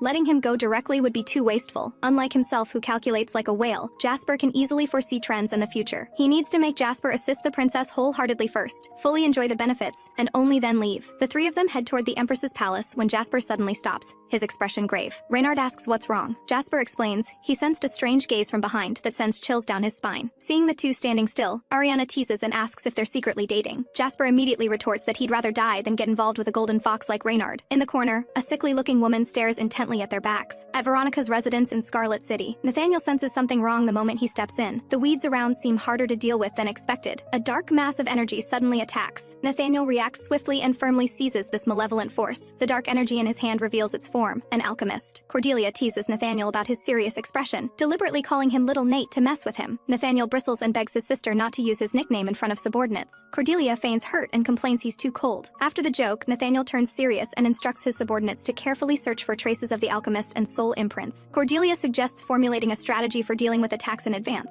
Nathaniel immediately agrees. They'll leave aerial defense to Ignis. A subordinate brings the phoenix cloak and reminds him it's time to carry out the princess's orders. Ignis asks his subordinate if they found the items to deliver to the golden fox and the tender green earrings. The subordinate nods respectfully. With just one word from him, the items can be presented immediately. Ignis nods with satisfaction. Soon will be the perfect time to hunt the weasel. The guards then depart, declaring in unison they will complete the princess's mission under the sun god's protection. Bai Yuehua reflects that he was once mistaken for a weasel demon who kidnaps men and women. This is the second time he deliberately plays such a role. As long as it's for the princess, becoming a weasel doesn't matter. He firmly believes the princess will protect him, who has nothing else to rely on. A gentle knock sounds at the Empress's palace door. Ariana's voice comes through. She's here to rescue her. The Empress is overjoyed to hear this, and quickly calls for Little Star to come help. She asks curiously about the two men behind Ariana. Ariana explains they're helpers she brought. Reynard steps forward and introduces himself as the eldest son of House Ashford. Jasper also bows, the second son of House Marino. The Empress responds warmly, welcoming them both and expressing her happiness to meet her daughter's jewels. Ariana explains to the Empress that both have outstanding abilities and will surely help ease her burdens. The Empress breathes a sigh of relief. Finally, she can catch her breath from the mountain of documents. Before long, Jasper finishes processing a huge stack of documents. Reynard can't help but marvel at his skill. Jasper takes it in stride, thinking it's nothing at all. Jasper then reports to the Empress, offering suggestions regarding trade with Port Sorrento. Ariana stares at Jasper's brilliant smile, lost in thought. She never expected that he, usually so cold, looks this good when he smiles. Reynard suddenly speaks up, teasing Ariana for staring at Jasper in a daze.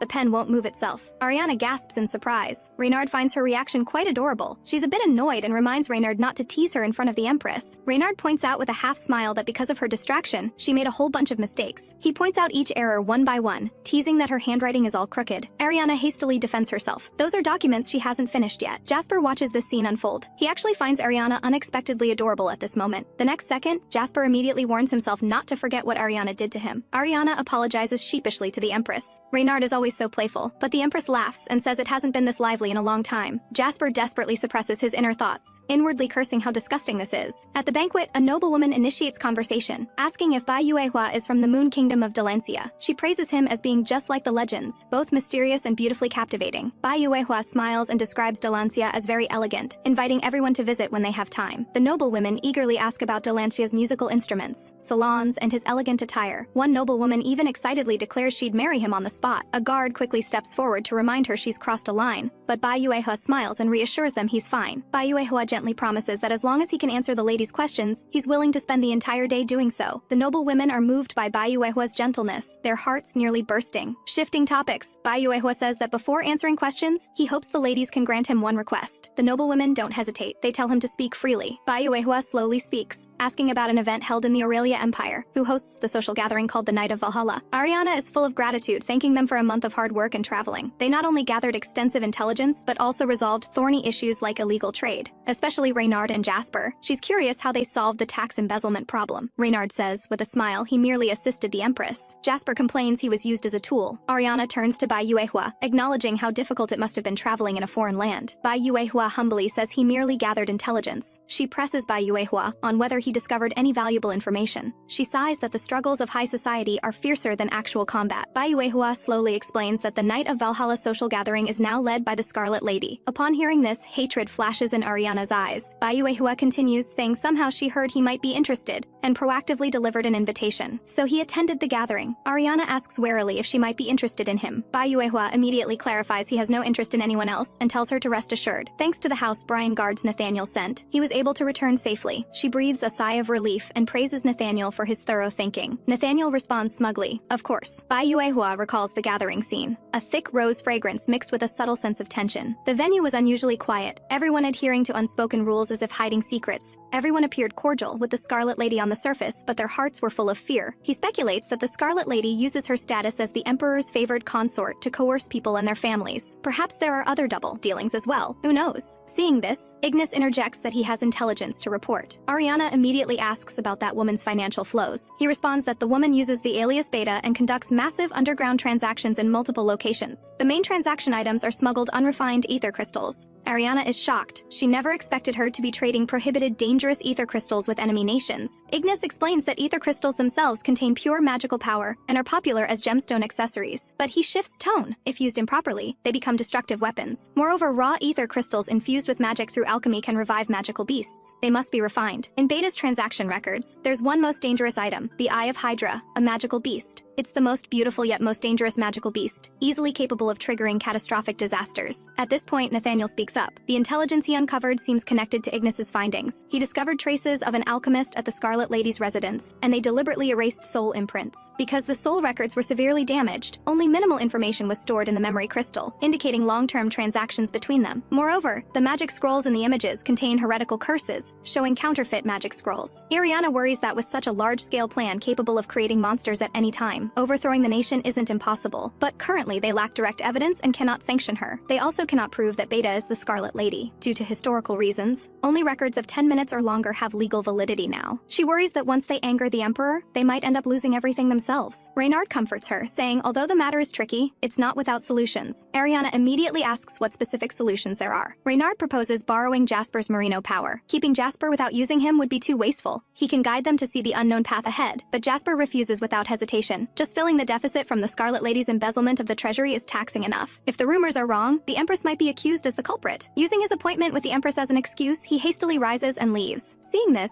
Ignis is quite displeased and suggests Ariana give a firm order. But Ariana says it's fine. She doesn't want to force him. She entrusts the important task of strategic planning to Reynard and asks him to report the plan as soon as possible. Reynard accepts the order respectfully but privately calculates that as long as Jasper doesn't get close to Ariana, it's fine. At the Empress's palace, Jasper excuses himself citing dinner time. The Empress thanks him with a smile. He responds humbly that he merely fulfilled his duty, but the Empress suddenly speaks up, pointing out that he doesn't seem to like Ariana. She defends Ariana, saying that though stubborn, she's also gentle and considerate, as wonderful as the stars. But Jasper pretends not to hear and hastily leaves, citing hunger as an excuse. The Empress watches his retreating figure, hoping that one day Jasper will open his heart. But Jasper holds those words in contempt, thinking Ariana is a tyrant who stops at nothing to achieve her desires. He's completely puzzled why Ariana didn't choose his brother but specifically chose him. An unfamiliar female voice sounds, politely greeting Jasper. She introduces herself as Rosalind Yangborn, the only daughter of House Yangborn. Jasper's tone is cold as he asks what her business is. He has matters to attend to. Rosalind speaks bluntly, mentioning the rumors that Jasper dislikes Ariana. She claims she can help Jasper escape from Ariana's treasure chest. Hearing this, Jasper is completely surprised, unclear about her motives. Jasper's expression turns stern as he demands to know what Rosalind is talking about. He reminds her that even with few people around, she should watch her words and actions. Rosalind defends herself with hurt, saying she genuinely wants to help him escape his predicament. She fervently believes her master can surely rescue Jasper from this hell. She praises it as a sacred and beautiful light of salvation. Jasper privately doubts whether the Duke's daughter genuinely wants to help or if this is madness. Her words and behavior seem familiar, yet he can't recall where from. Jasper struggles internally, though he desperately craves freedom. In the end, he decisively chooses to refuse. From every perspective, Rosalind's proposal is completely unfeasible. Rosalind is full of hurt, not understanding why her good intentions are rejected. Jasper firmly states he has someone he must protect, and having become a jewel, he must take responsibility for this identity. He has no desire to anger Her Highness. He'll act as if he never heard this proposal. Even after being rejected, Rosalind remains obsessed. She deeply loves even Jasper's cold demeanor. She hopes Jasper won't keep her waiting foolishly forever. At the residence, the Scarlet Lady speaks first, mentioning the banquet the Emperor will host this weekend. Balthazar's tone is full of disdain, saying even women without the rose title will attend. The Scarlet Lady mocks. It's a banquet for royal family members. Melissa Goodwin will also attend. How ridiculous. Cassius worries that Ariana is too prominent and will affect their succession plans. Balthazar is indignant, dissatisfied that Ariana collects jewel men everywhere and acts like the heir. The Scarlet Lady knows well there will be no shortage of verbal battles at the banquet. She plans to bring up the matter of the jewels at the banquet. She'll subtly slander Ariana's chaotic private life and damage the royal family's prestige. She instructs Balthazar to seize the moment and curry favor with His Majesty. Balthazar assures her he won't miss the opportunity his mother brother carefully prepared. Cassius inwardly complains that his brother would be better off staying quiet. His flattering manner is utterly ridiculous. He just needs to stay out and watch the show. The Scarlet Lady calls her younger son Cassius over. She asks if he's clear about his role. Cassius says he'll use his eloquence to guide his brother into becoming the focus. Balthazar scornfully mocks Cassius as just a petty schemer who can't accomplish great things. The Scarlet Lady's ambition shows fully as she declares the Crown Prince position must belong to her son. Ariana sighs contentedly, wishing every day could pass this peacefully and lazily. She's immersed in the company of the Brian Pax puppies and finds it wonderful. She begged Captain Julian for a long time before being allowed to temporarily care for the puppies. A maid comes to remind her to change into her banquet gown. Lieutenant Timothy comes to take the puppies back. Ariana is surprised at how quickly time has flown. The maid can't help but exclaim, complaining about Ariana being covered in black fur. Lieutenant Timothy urges her to shower quickly. After meeting with the jewels, she must attend the banquet. Ariana instructs Nathaniel to wait patiently for her in the waiting room. Nathaniel respectfully responds that he'll wait for her properly. He can't help fantasizing. She might be super cute. Ariana explains to the jewels that tonight is the royal family banquet hosted by the Emperor. Veronica will surely take the opportunity at the banquet to criticize her. She'll definitely mention them and then slander her character. Ignis burns with rage and immediately wants to go seize Veronica to vent. Reynard quickly holds him back. Nathaniel states he's already been diligently collecting evidence and tells Ariana to rest assured. Ariana reminds everyone not to let their guard down. Veronica excels at manipulating the atmosphere. Bai Yuehua responds gravely that the woman will turn the atmosphere to her advantage the moment she gets a chance.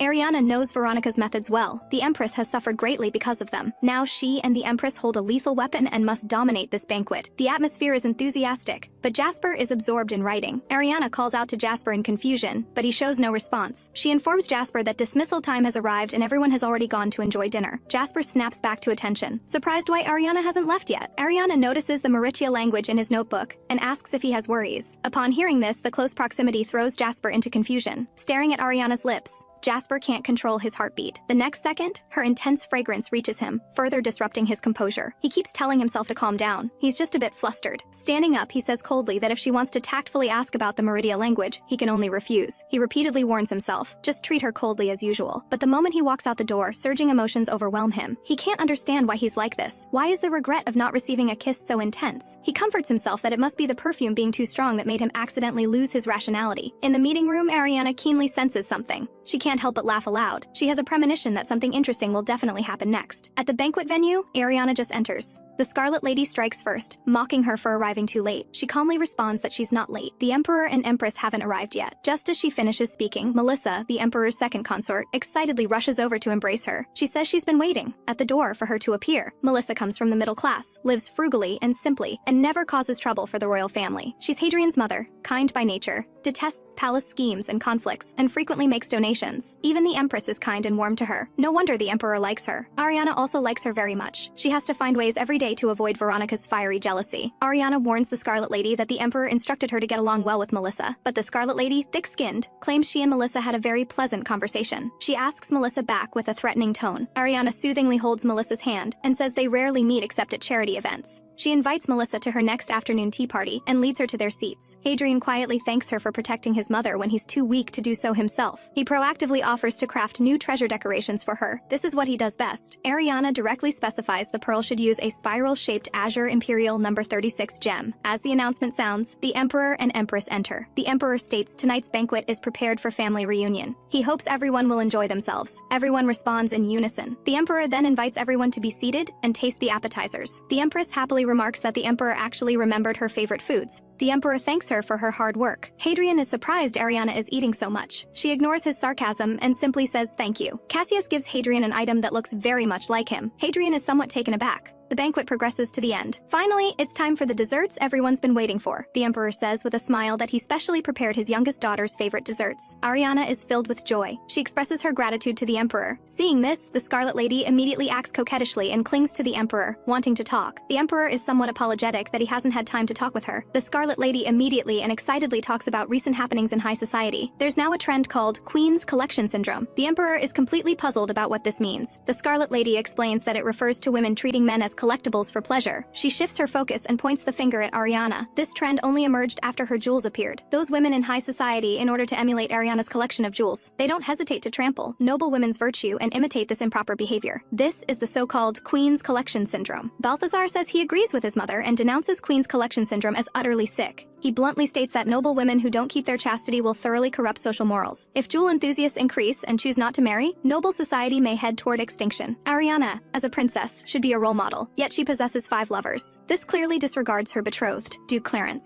Hearing this, Ariana scoffs that Balthazar is getting old, yet no young lady is willing to be engaged to him. His younger brother Cassius, not even of age, has had several young ladies propose, and she herself has quite a few suitors. Cassius privately smirks. Every one of Ariana's words strikes Balthazar's sore spots. Ariana continues to cut deep. Although princes have more freedom in marriage, he's only had one proposal, which he rejected. The Scarlet Lady hastily defends that she felt that family wasn't worthy of Balthazar. This was her careful consideration. Ariana doesn't bother exposing this and instead mentions her only concern about the jewels. She worries that because of their outstanding looks, their abilities are underestimated. They're all exceptional talents dedicated to the system. Balthazar sneers that even if they're exceptional, their behavior appears utterly shameful in others' eyes. Ariana retorts sarcastically that if he's capable, he should also go find talents to assist him. She teases that he'd probably need a division of people. Balthazar furiously accuses her of talking nonsense. He declares he needs no assistance. He can reach the top by his own strength. That's what a ruler is. Balthazar looks over smugly. He assumes Ariana is intimidated by his presence. The next second, the emperor slams the table and rises. He furiously rebukes Balthazar, as if he already sees himself as crown prince. Cassius muses inwardly. Hard to say if he's bold or reckless. He understands why Ariana changed the subject, but his brother is truly too self-centered. Hadrian and Melissa just want to escape this conflict and avoid being dragged into the succession struggle. The emperor mockingly asks Balthazar where all his earlier bravado went. Now he's completely silent. The Scarlet Lady quickly speaks up, begging the emperor not to blame Balthazar. Cassius also chimes in, saying his brother merely expressed his ambitions and still respects the emperor in his heart. Moreover, his bold personality can boost morale, and he has merit in suppressing bandits. He smoothly states that while Ariana's abilities are indeed strong, her jokes went a bit too far. The emperor praises Cassius for being young yet mature and steady in his conduct. Cassius humbly says he still has shortcomings. He admonishes Balthazar that the closer to the summit, the more one must be strong yet humble. Balthazar quickly responds respectfully and breathes a sigh of relief. The emperor then turns to Ariana with a loving expression, believing she surely understands. Ariana nods affirmatively, indicating she understands. But the empress gazes coldly at the Scarlet Lady, recalling the conversation in the study. The Countess Adelaide said the lady who embezzled from the treasury must be given a stern warning. Unconditional tolerance cannot protect the royal family. When necessary, one must raise the sword to suppress evil. If the empress truly cares about her children and the integrity of the royal family, she must raise the sword to protect what should remain whole. Seeing the empress call him, the emperor immediately asks what she wants to say. The empress responds that it's about the upcoming solar ceremony. The emperor realizes and asks if preparations for the solar ceremony are going smoothly. The empress says everything is going well and preparations are in full swing. The emperor breathes easier, almost thinking something had gone wrong. He then asks if she needs support and will fully back her. Hearing this, the empress proposes temporarily granting her access to the royal key, the Dawn Key. The Scarlet Lady hears Dawn Key and is extremely surprised. The empress explains that someone in the palace has been tampering with the treasury,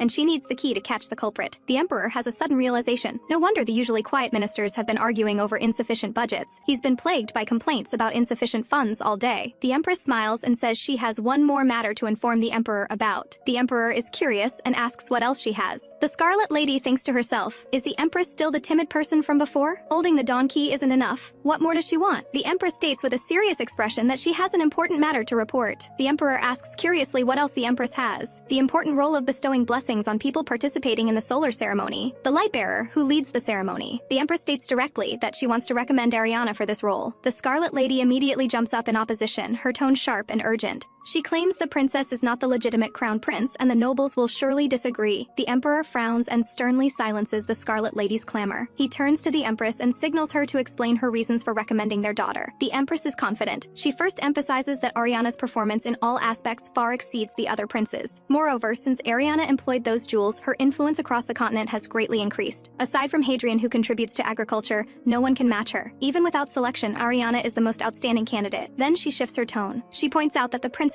are all born of concubines, while Ariana is the legitimate daughter. She believes that even with flaws, nominating her is completely feasible. The empress's tone is firm. She has a legitimate child, so she's unwilling to let a concubine's son sit in that position. Moreover, as the legitimate daughter, Ariana has inherited the former crown prince's soul and will. The people and nobles will accept her assuming this role. She believes the solar ceremony needs fresh blood to attract more participation. This way, donations to the temple will also increase significantly. Seeing this, Balthazar is full of vigilance. The empress's move clearly intends to push Ariana as crown prince. He can't help but inwardly regret wanting to restrain Ariana, only to be preempted by this variable. The Emperor bows his head in thought, repeatedly considering the possibility of Ariana serving as lightbearer. The Empress quickly adds that she firmly believes her daughter can fulfill this role. Ariana also speaks at the right moment. If she can obtain this role, it would be the highest honor for her. The Emperor fantasizes about his daughter specially making a sun crown for him. He instantly beams with joy. He immediately decides to entrust everything to Ariana. Balthazar seethes on the side. Who will control this doting father? Ariana shifts her focus and points her finger at the Scarlet Lady. She feigns concern, mentioning that the Scarlet Lady recently purchased large quantities of ether crystals. Recently, many merchants skip the refinement step to save costs and illegally sell ether crystals. These inferior ether crystals have already caused multiple incidents. Ariana feigns worry that the Scarlet Lady might accidentally purchase inferior products. If problems arise, it will bring disgraceful scandal to the court. The Emperor immediately turns and seriously questions whether the Scarlet Lady's situation is true. The Scarlet Lady looks flustered, her speech becoming stuttered. She hastily defends herself, claiming everything she bought is legally refined ether crystals, and thanks the princess for her concern. Seeing this, the Emperor praises Ariana for her meticulous thinking and thorough consideration. The Scarlet Lady returns to her corner, growing angrier as she thinks. She resents her eldest son for having only physique, arrogant and unable to read the room. In contrast, her younger son is too cunning, calculating like a bat. She never expected both sons couldn't match one girl. The plan was about to succeed, but her eldest son ruined it. She's full of doubt. How could Ariana know about the ether crystals? The Scarlet Lady is completely puzzled. It's as if she's seen her secret ledger. She racks her brain but can't figure out where she discovered it. Isn't she afraid of her destroying the evidence? Why say it publicly? Is it a trap or simply a warning? How should she respond? She makes up her mind to avoid these dangerous factors as much as possible going forward. Melissa on the side feels helpless. When will they take the Scarlet Lady down a peg so she can live peacefully? Returning to her residence, Ariana sighs, feeling utterly exhausted in body and mind. From now on, she just needs to closely monitor the Scarlet Lady's movements. She recalls Reynard's words and plans to quietly wait for the opponent to fall into the trap. The moment Nathaniel sees Ariana return, he immediately steps forward and embraces her tightly. He buries his head in Ariana's neck, his posture intimate and dependent. Ariana pushes him away without hesitation, her tone icy. She sternly warns Nathaniel not to do this without permission.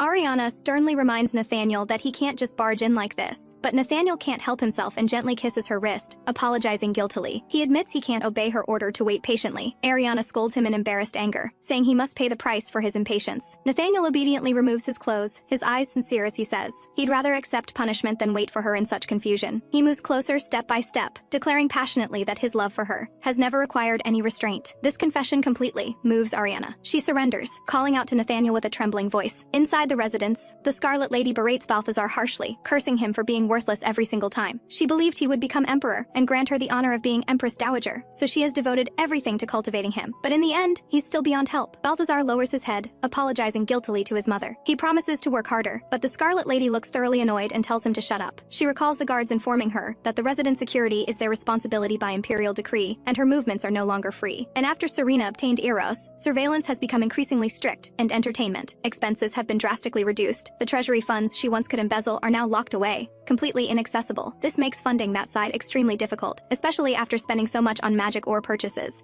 She's deeply frustrated. Her youngest son is clever but too young and frail to participate in the selection. Sinister thoughts emerge as she debates whether to kill Ariana and make it look like an accident or have another child as backup. The Scarlet Lady forces herself to calm down. The urgent priority now is solving the money problem. Her expression turns vicious. Though she doesn't want to use this method, she has no choice. She makes up her mind to mass-produce that thing. The Scarlet Lady unleashes all her rage on Balthazar. She furiously berates his incompetence, saying this is all his fault, that things became this way because of him. She looks at him with disgust. What a useless fool. She bluntly states she doesn't want to see him anymore and orders him to get out immediately. Balthazar suppresses his hurt feelings and respectfully announces his departure in a low voice. Turning to leave, he finds a handkerchief to press against his wound. Memories flood over him like a tidal wave, making Balthazar feel suffocated. As a child, he excitedly ran to his mother with good news. He got straight A+ on his administrative studies exam. The Scarlet Lady responded coldly, giving a casual acknowledgement that she knew. The next second, she viciously tore the test paper in her hands to shreds. Her tone was cold and cutting, as she pointed out that he was pushed to second place by the Empress's daughter and couldn't even make the public news. If he couldn't be first place like Crown Prince Ares at such a young age, then it was meaningless. At the sword training grounds, Balthazar was practicing diligently. The Scarlet Lady slowly walked past, observing his swordplay, which instantly made him extremely nervous. He couldn't help but instinctively steal glances at his mother. The next second, the sword slipped from his hand. His instructor sternly told him to focus. No distractions during sword practice. Balthazar fell in front of the Scarlet Lady, yearning for his mother to gently pick him up and comfort him. But when he looked up, he only saw his mother's eyes filled with disappointed frustration and disgust. That look terrified him. The overwhelming memories make him wonder what he even means to his mother. As he stands dazed and lost, a voice calls out, interrupting his chaotic and painful thoughts. Balthazar looks up, surprised to find the Empress approaching. The Empress looks at him with concern, noting the wounds covering his head. Balthazar can't help but recall the past, when he once stumbled upon Ariana and the Empress together while passing through the garden. Back then, he became mesmerized without realizing it, watching Ariana playing in the Empress's embrace, her face beaming with happiness. This was the warm embrace he'd always longed for from his own mother. Faced with the Empress's unexpected concern, Balthazar initially wants to turn away coldly, but the Empress grabs him, urgently asking him to wait. The Empress looks at his injuries with distress, asking how this happened. Balthazar pretends not to care, reminding the Empress she's in her fasting prayer period and shouldn't trouble herself over him, but the Empress angrily refuses, not accepting his deflection at all. The Empress immediately orders servants to prepare treatment and pulls him along. Balthazar tries to resist, but she uses her authority as Empress, commanding him to comply with treatment. This reminds him of Ariana, in the past, with her soft, adorable face, insisting on treating his wounds, helplessly calling him foolish Balthazar. Back then, he secretly complained that Ariana's medical skills were truly terrible. After the Empress finishes treating his wounds, she worries that the forehead injury is severe and might leave a scar. She thoughtfully suggests he use his bangs to cover the scar on his forehead. Balthazar thanks her quietly, his voice tinged with awkward discomfort. To avoid suspicion, he stubbornly tries to leave. Just as he stands, the Empress suddenly grabs his arm. The next second, she pulls him into her embrace. Balthazar speaks in panic, completely unprepared for such a gesture from the Empress. The Empress smiles, reminding him he promised to cooperate, and the treatment isn't truly finished yet. She gently strokes Balthazar's head, saying she cared for Ares the same way when he was injured as a child. She recalls how young Ariana would lie on her lap and complain after clashing with the princes during sword lessons. Hearing this, Balthazar looks thoroughly embarrassed and apologizes to the Empress for his mischievous behavior as a child. The Empress responds kindly, saying she's glad he's willing to talk like this. Balthazar's heart fills with envy. Ares and Ariana grew up surrounded by such warm affection. He can't help but think of his own mother. Balthazar immediately feels deeply wronged, holding back tears. The Empress speaks with sympathy, mentioning she's aware of the Scarlet Lady's bad temper. Her door is always open to him, and he's welcome anytime. Balthazar's heart warms, and he quietly expresses his gratitude to the Empress. In early summer of Sacred Era X306, the Luminary Declaration ceremony takes place as scheduled. Ariana, as the first princess, addresses the guests and priests in attendance. The priest representative explains they learned through the Emperor's letter that this great responsibility has been entrusted to Ariana, who bears the holy sword and armor. She promises to make this solar ceremony the grandest ever. A noble in the audience lets out a contemptuous snicker, questioning the princess's role as host. His tone mocking, he suggests the solar ceremony has become an occasion for admiring flowers and pretty decorations. The temple priests burn with anger, harshly rebuking the noble's rudeness, saying he can't even see that the princess is favored by the gods. Any Tom, Dick, or Harry can attend the solar ceremony now. Enraged, the noble insults the priests back, calling them backwards parasites living off the temple, daring to insult him. High Priest Gavin quickly speaks up, trying to restore order between both sides, but the argument doesn't stop. Cardinal Alexius watches the chaos before him, his tone full of displeasure. He knows well these nobles belong to that woman's faction, but he didn't expect them to be this arrogant. Ariana can no longer tolerate this. She walks onto the floor step by step, holding her longsword. Her eyes are ice cold, the blade pointing directly at the noble who just insulted her. She threatens slowly and deliberately. Does she need to cut out his tongue for him to be quiet? Ariana emphasizes seriously that this is the sacred temple devoted to the chief deity. Using the Archino Treaty as an excuse to spout such arrogance before the high priests, she will certainly report this to the emperor and hold them accountable. This constitutes blasphemy against the gods and insulting the masses, a first-degree crime. As a representative of the nobility, she bluntly states she's ashamed these people exist. High Priest Stellar nods in praise, commending her excellence and the dignity befitting her status.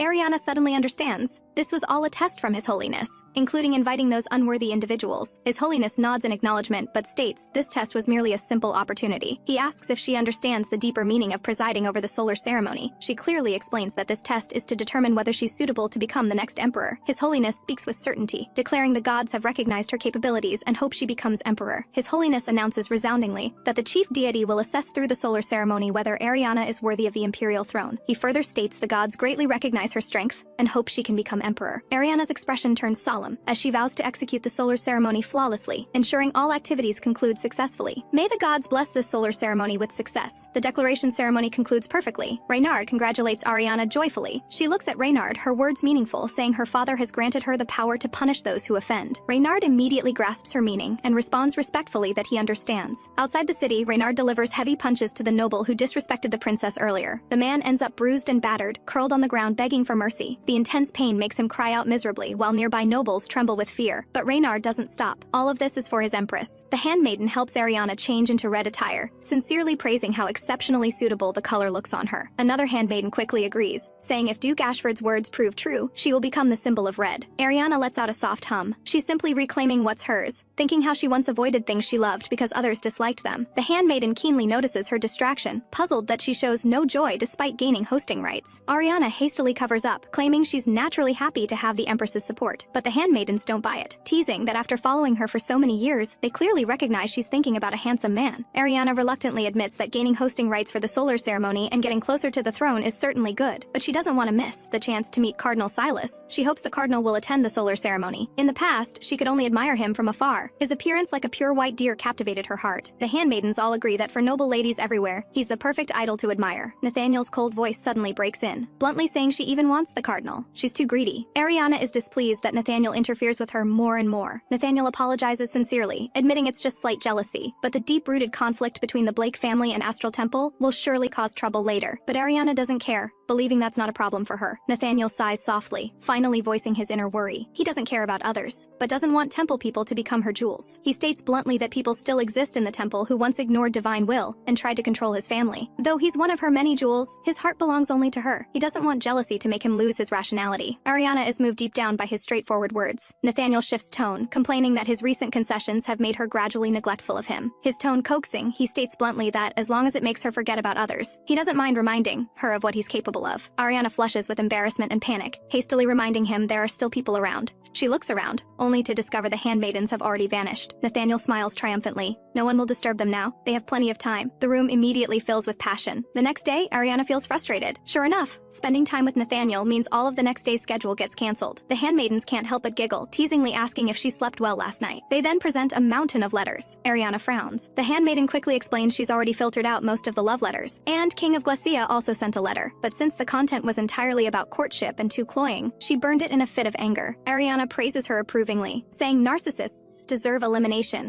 The other handmaiden is secretly shocked. What exactly happened before? Only the princess dares to disregard a foreign king so completely. They sort through the pile and inform her there are two important letters. As they speak, they first hand over one of them. Ariana takes the letter, and her expression instantly becomes grave. The letter is written in pure gold ink, adorned with black snakeskin, on expensive black silk paper. This grade of stationery can only be used by one family on this continent. No, only by that one person. That would be her fiance, Duke Clarence. In Maximus Clarence's letter, he writes that he has been in Santolina for 3 whole years. Though it's an independent, small nation, it has merits. Santolina produces quality goods at affordable prices that could benefit Aurelia, and the food is delicious. He looks forward to sharing it with Ariana someday. His work is nearly done, and he will soon return to Ariana's side. Looking at the densely written words of longing, Ariana's expression remains cold. She tosses the letter aside with disgust. It's a political marriage arranged by her father. Where's the love in that? At least it should be pure-hearted like Prince Ignis for it to be called love. Ariana's heart softens, suddenly missing him deeply. As the main commander of the monster subjugation force, he's currently out campaigning. She asks the handmaiden questioningly if there's no letter from Solaria. The handmaiden quickly indicates the other one is. Seeing the golden silk paper, Ariana instantly realizes it's written by Solarian royalty. The letter spans 2 full pages, covered in dense handwriting. After Ariana carefully reads it with curiosity, the contents shock her deeply. In the letter, Talia respectfully addresses her as Princess Ariana of Aurelia and wishes her well. The letter mentions the approaching solar ceremony, with everyone busy preparing, and congratulates her on becoming a luminary. She will attend Aurelia's solar ceremony as Solaria's representative alongside her husband. She hopes to meet and speak with Ariana during the solar ceremony. If Ariana accepts, she will forever be her supporter and offer full assistance. The signature reads, Crown Princess Talia Diorlana. Ariana panics,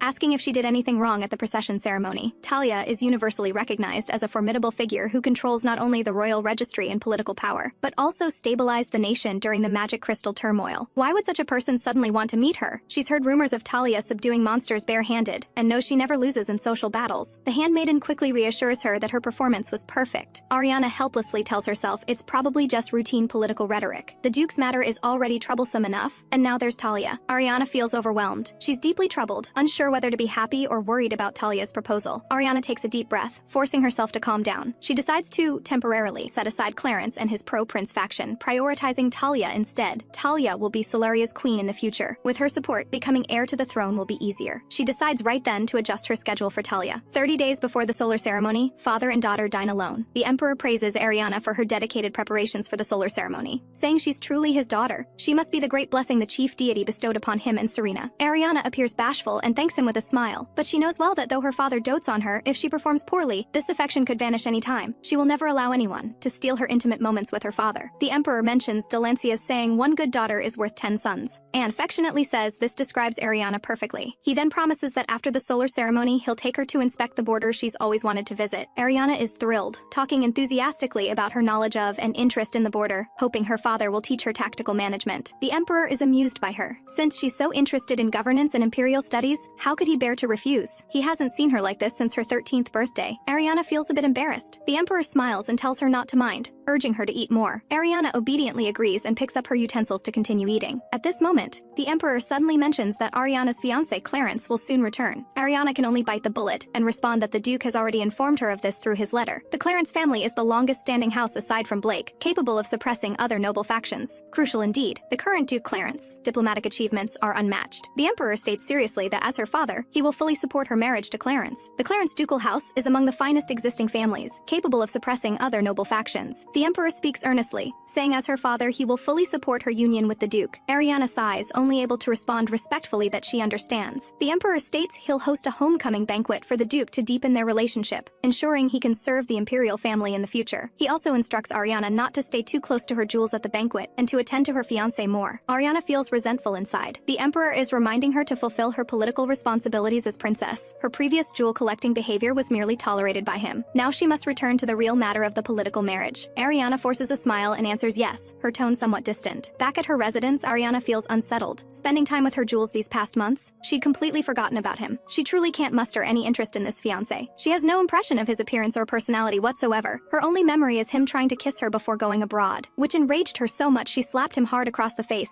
Other noble ladies think the Duke is handsome, but Ariana inexplicably dislikes him. Ariana lies down feeling irritated and restless. A man's figure vaguely surfaces in her mind. She closes her eyes with a heart full of worries, wanting to ease her fatigue, but Reynard suddenly appears silently, kissing her lips when she's completely unguarded. Ariana reacts swiftly, immediately reaching out to grab Reynard and deepening the kiss further. Reynard is slightly surprised, then smiles teasingly, saying Ariana wasn't asleep at all. He gently asks Ariana. She seems troubled right now. He tells Ariana to entrust her worries to him as always and simply rely on him as her future empress. Ariana is amused by him, teasing that Reynard is like a cunning golden fox. She rolls over, pinning Reynard beneath her, reclaiming control. This continues until just before the banquet begins. At the banquet venue, Ariana's expression is grave, full of dissatisfaction yet helpless. She deliberately matched her outfit with Reynard's, only to have her plans disrupted. The emperor reminds her that the Duke is the star of the banquet and forbids her from staying with her jewels. Ariana fumes helplessly. He's actually requiring her to stay by the Duke's side. She was so looking forward to unbuttoning Reynard's vest after the banquet, but now, she's deeply worried the emperor will demand she accompany the Duke even after the banquet ends. Ariana feels utterly bored. Leaning on the railing, she looks down, immediately spotting her jewels below, her gaze full of longing. Reynard immediately smiles and waves at her, his eyes full of affection and tenderness. Ariana's cheeks instantly flush, her heartbeat quickening involuntarily. She feels deeply dejected. If not for the emperor's order, she should be with them right now. Ariana sits idly leaning against the railing, causing quite a stir below. Ignis notices and feels secretly annoyed. He was only gone briefly and they're already coveting the princess. He feels deeply wronged, questioning why Ariana said she missed him yet wears a matching outfit with Reynard. Nathaniel reminds Ignis that while in Aurelia, one must obey the emperor's commands. Reynard teases him not to let his guard down over one statement of missing him. Being able to serve by her side makes him very fortunate. Bayuehua laments that he can't be by Ariana's side. Jasper also misses the princess's protective shield. Suddenly, Jasper hides behind Bayuehua, like a startled cat with fur standing on end. His eyes are full of vigilance. At this moment, a familiar voice greets Jasper. Jasper is on high alert. That familiar hem, could it be the person he's thinking of? Regina slowly emerges from the shadows, her gaze locked firmly on Jasper, her eyes dark and unreadable. Regina approaches Jasper proactively, wanting to relieve his boredom. She mentions tonight's banquet, wanting to invite him to spend it with her. Before she finishes speaking, she's forcibly taken away again. Jasper looks at Bayuehua questioningly. Bayuehua explains he didn't summon Duke Timber's party. Hearing this, Jasper turns his head in confusion, meeting Ariana's doting gaze directly. He instantly becomes shy, turning his head away proudly, a faint blush coloring his cheeks. In the distance, Regina stares at Jasper with a sinister look, the fury in her eyes nearly overflowing. At this moment, a doll walks up to the second floor playfully, telling Ariana she can't just abandon him. Ariana teases that he's full of tricks. Reynard smiles slyly. The emperor said nothing about dolls not being allowed by her side. He just needs to say the jewels gave this gift because they worried the princess would be lonely. The emperor wouldn't be heartless enough to throw away his daughter's doll. Ariana is delighted, affectionately thanking her dear Mr. Golden Fox. She looks at the lip print on the doll, unable to help exclaiming how adorable it is. Just then, the crowd suddenly erupts into commotion. Ariana glances over curiously and is instantly stunned. She can't help but complain, not understanding why that person would appear at the banquet dressed like that. A tragedy, as if he hasn't attended a social event in 30 years. Someone hesitantly identifies him as seemingly Duke Clarence. Everyone finds it hard to believe that's supposedly Princess Ariana's legendary fiance. Duke Clarence's bizarre appearance looks like a walking disaster in Ariana's eyes. Seeing this, the emperor also hesitates. Forcing composure, he states this banquet is held to celebrate Duke Clarence's return. He emphasizes heavily that the Duke has long served the empire,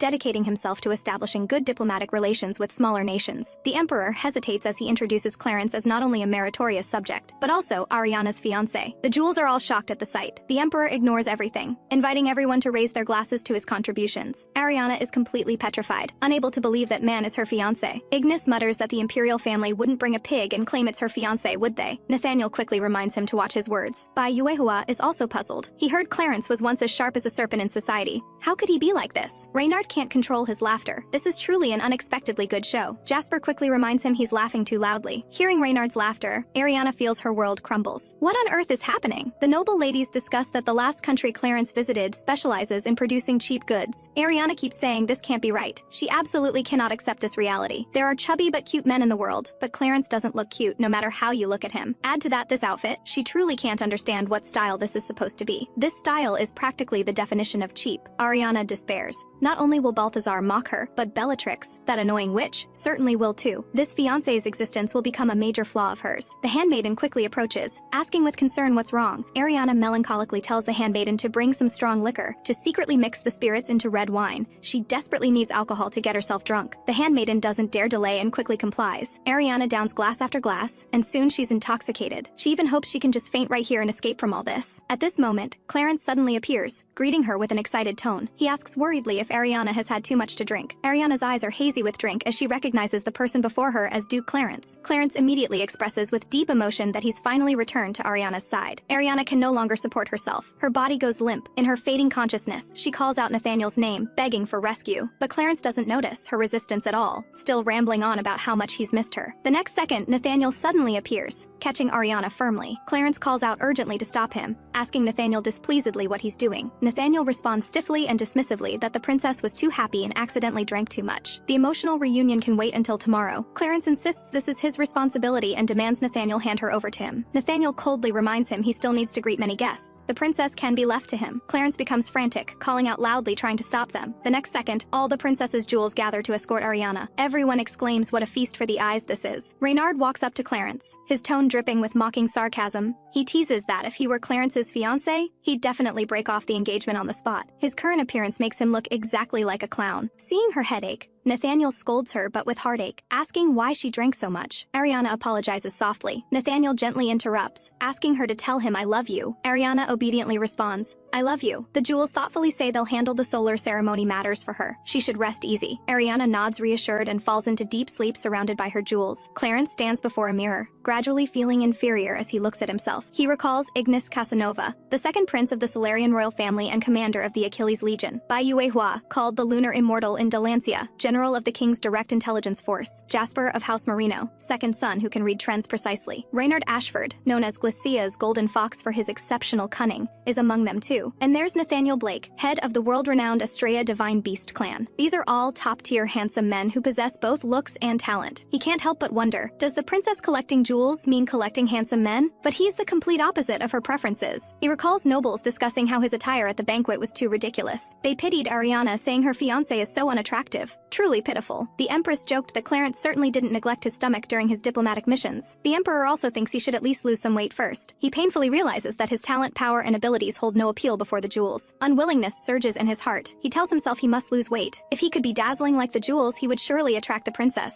Then he could become Ariana's best husband and chief jewel. Just as he makes this resolution, his sister Margarita storms in furiously. She's trembling with anger, rebuking him for his outrageous attire at the homecoming banquet, demanding how he could get so fat. It's spread throughout society, making making her too embarrassed to attend parties. Clarence hastily promises he'll lose weight. Margarita roars, ordering him to go to Sir Braden immediately to lose weight. The Emperor looks at Ariana with helplessness, mentioning how she humiliated Clarence completely at the banquet. Ariana looks troubled, stating bluntly she's utterly mortified. The Emperor expresses understanding, admitting this isn't her fault. He tactfully states that Clarence is too shocking in every way. At this moment, Clarence is working on losing weight. The Emperor instructs her earnestly that at least Clarence is nominally her fiance, the partner and husband who will spend life with her in the future. She shouldn't display her lovers in public, betraying and humiliating her fiance. He asks her how she would feel if he treated the Empress this way. Ariana apologizes again guiltily. The Emperor states helplessly that this matter has become too big among nobles. He has no choice but to order house arrest. During confinement, aside from her fiancé, she's strictly restricted from meeting other men. She must focus on preparing matters related to the solar ceremony. Ariana is buried in mountains of documents, aching all over from handling them. What's more infuriating is over half the work documents are actually date invitations. She really wants to teach these lunatics sending invitations a harsh lesson. At this moment, she misses her jewels immensely. Just thinking about being bound by pre-marital celibacy before fully winning over Jasper makes her deeply sad. Helplessly, she pulls out a Handsome Men magazine to ease her frustration. This magazine is actually the mythology book she found before to learn about Nathaniel's family. The book's exterior is plain, but the content is rich. Last time, she only read halfway through. She's hesitating whether to open the book and continue reading. Just then, knocking suddenly comes from the window. She walks to the balcony puzzled and carefully opens the window. A strong wind suddenly blows in. A phoenix bird lands steadily on the windowsill, shocking her. It's actually Ignis. Ignis explains he heard she was under house arrest and missed her so much he had to come see her. Leaning in his embrace, she can't help but sigh that the real person is indeed the best. She curiously asks Ignis how he got in when there are magic barriers everywhere. Ignis laughs proudly, mysteriously saying he has his ways. He secretly gloats. Nathaniel was ordered by the Emperor not to approach. Jasper and Reynard are busy assisting the Empress. As for Bayuehua, he added sleeping pills to his favorite Japanese sweets. He won't mention these little tricks. Ignis extends an invitation, asking if she wants to soar through the night sky together. He's found a place the Emperor can't discover. He suggests going there first to get some fresh air and temporarily escape this tedious confinement. Ariana lets out a surprised cry and is already flying through the air. At a secret location, the two release all their longing from these past days under the moonlight. Meanwhile, a gust of wind suddenly sweeps through the room. The book pages flip continuously in the wind, as if guiding towards something. Finally, the book stops at a certain page, which clearly reads Onyx City, the sacred land of the divine beast Blake family. Astrian. Nathaniel just returns home, only to be questioned by his mother Beatrice about what's going on. He didn't appear with her Highness the Princess today. The sun must be rising in the west. His sister Penelope chimes in from the side, her tone full of teasing, saying he couldn't have performed poorly and been rejected by the princess, could he? Nathaniel's face flushes as he explains it was His Majesty the Emperor who ordered him not to approach the princess. He simply came home early to see his father. He wasn't abandoned. Besides, the sacred day of Hervin for the siblings is approaching. Hearing this, Beatrice understands, roughly guessing what he and his father will discuss. The next second, Nathaniel's father Oberon suddenly appears, his expression serious as he directly orders Nathaniel to come to his office.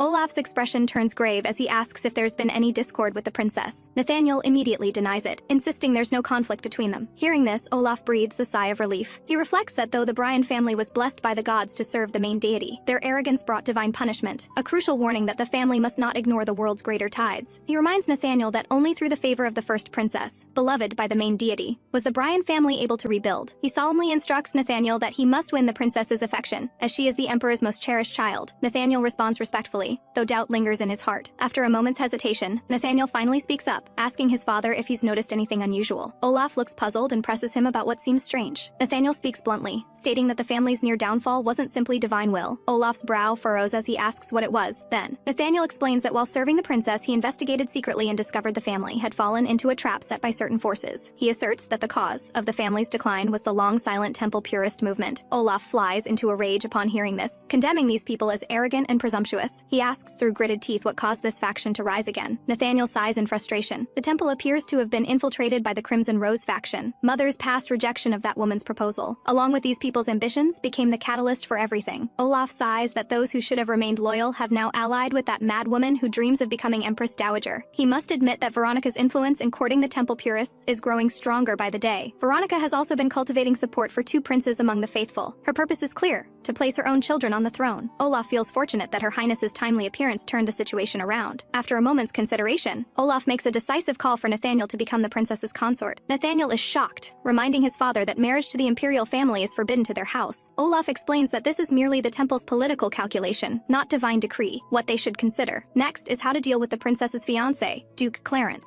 Olaf signals Nathaniel to give the princess the memory of that day preserved in the music box. Nathaniel is stunned, confirming his father means the Hyacinth records records, forbidden by the imperial family. Olaf nods. Duke Clarence will be shocked as well, since everyone believed they were destroyed. In truth, this crucial record has been secretly preserved by the Bryan family all along. If the Duke learns of this, the Crimson Rose may have infiltrated his family. Olaf warns that they must prevent the Duke from discovering it directly. Better, he learns it from the princess herself. Nathaniel agrees wholeheartedly, reaching consensus with his father. Serena steps forward again, pleading with Ariana to handle the settlement tasks. Ariana can hardly believe it, complaining she's been working 5 straight hours without a break. At that moment, 2 maids knock and enter. They joke that they can clearly see the princess desperately needs assistance. One says that to help the princess, they've sneaked over specifically to provide support. The other gestures for the princess not to stare, saying the current pace is too slow, and she should hand the work over to them. Ariana is utterly shocked. It's Reynard and Jasper dressed as women. She insists weakly that she's fine, just exhausted from too many tasks. The maids feel quite fortunate their timing is perfect. They then escort the princess to prepare her solar ceremony gown, leaving the 2 of them to handle the documents. Ariana hurriedly thanks them and follows the maids out. Reynard speaks up, suggesting they start processing the documents immediately. He teases Jasper, saying his female attire is his masterpiece and looks rather fetching. Jasper, flushed with both embarrassment and anger, snaps that Reynard is talking nonsense. Across the way, Regina is watching their every move through a telescope. Seeing Jasper in women's clothing, she appears incredibly excited. An odd feeling rises in Ariana's heart, sensing someone is coveting what belongs to her. Reynard stretches and asks if they've finished processing all the documents. Jasper nods. Only the final settlement requires the princess's completion. Reynard suggests taking a short break, but Jasper insists they must deliver the documents to the palace study first. Regina hides in the shadows, taking in their every movement. Seizing her moment, Regina deliberately rushes out from the darkness. Jasper nimbly sidesteps her charge. Regina, off balance, falls flat on the ground in a humiliating heap. Reynard hurries over, asking with concern if she's all right. Regina lies on the ground, embarrassed and somewhat incoherent. Jasper reminds her to be more careful. Regina seems surprised at his words. The next second, his face shows complete impatience as he rebukes her disgraceful conduct as a stain on the family name. He turns and coldly urges Reynard to leave at once. Reynard politely bids Regina a brief farewell, indicating he'll take his leave. He also reminds her to be careful. Reynard hurries to catch up with Jasper, asking him to wait. He can't help but complain that Jasper should have at least helped Regina up. Jasper's face shows utter disdain as he retorts that Reynard wouldn't have done it either. Reynard sighs that he's truly cold-blooded. Hearing this, Jasper states bluntly he has no need to play along with such fake theatrics. He challenges Reynard, asking if he really couldn't tell she was faking. Reynard suddenly leans in close, admitting he saw through it long ago, but worried Jasper's icy attitude might cause trouble. Jasper's expression instantly changes as he warns Reynard not to meddle and provoke his anger. He warns Reynard not to make gestures that invite misunderstanding. Regina stares at Jasper's retreating figure, her heart filled with frustration yet growing more obsessed. She's full of resentment, unable to understand why Jasper is so cold to her, her eyes flashing with intense possessiveness. Regina can no longer contain herself and decides to contact that person. The day of the solar ceremony arrives. Balthazar appears and unexpectedly attracts the attention of numerous young women. The girls exclaim in amazement that Prince Balthazar is so handsome. Balthazar feels somewhat uncomfortable,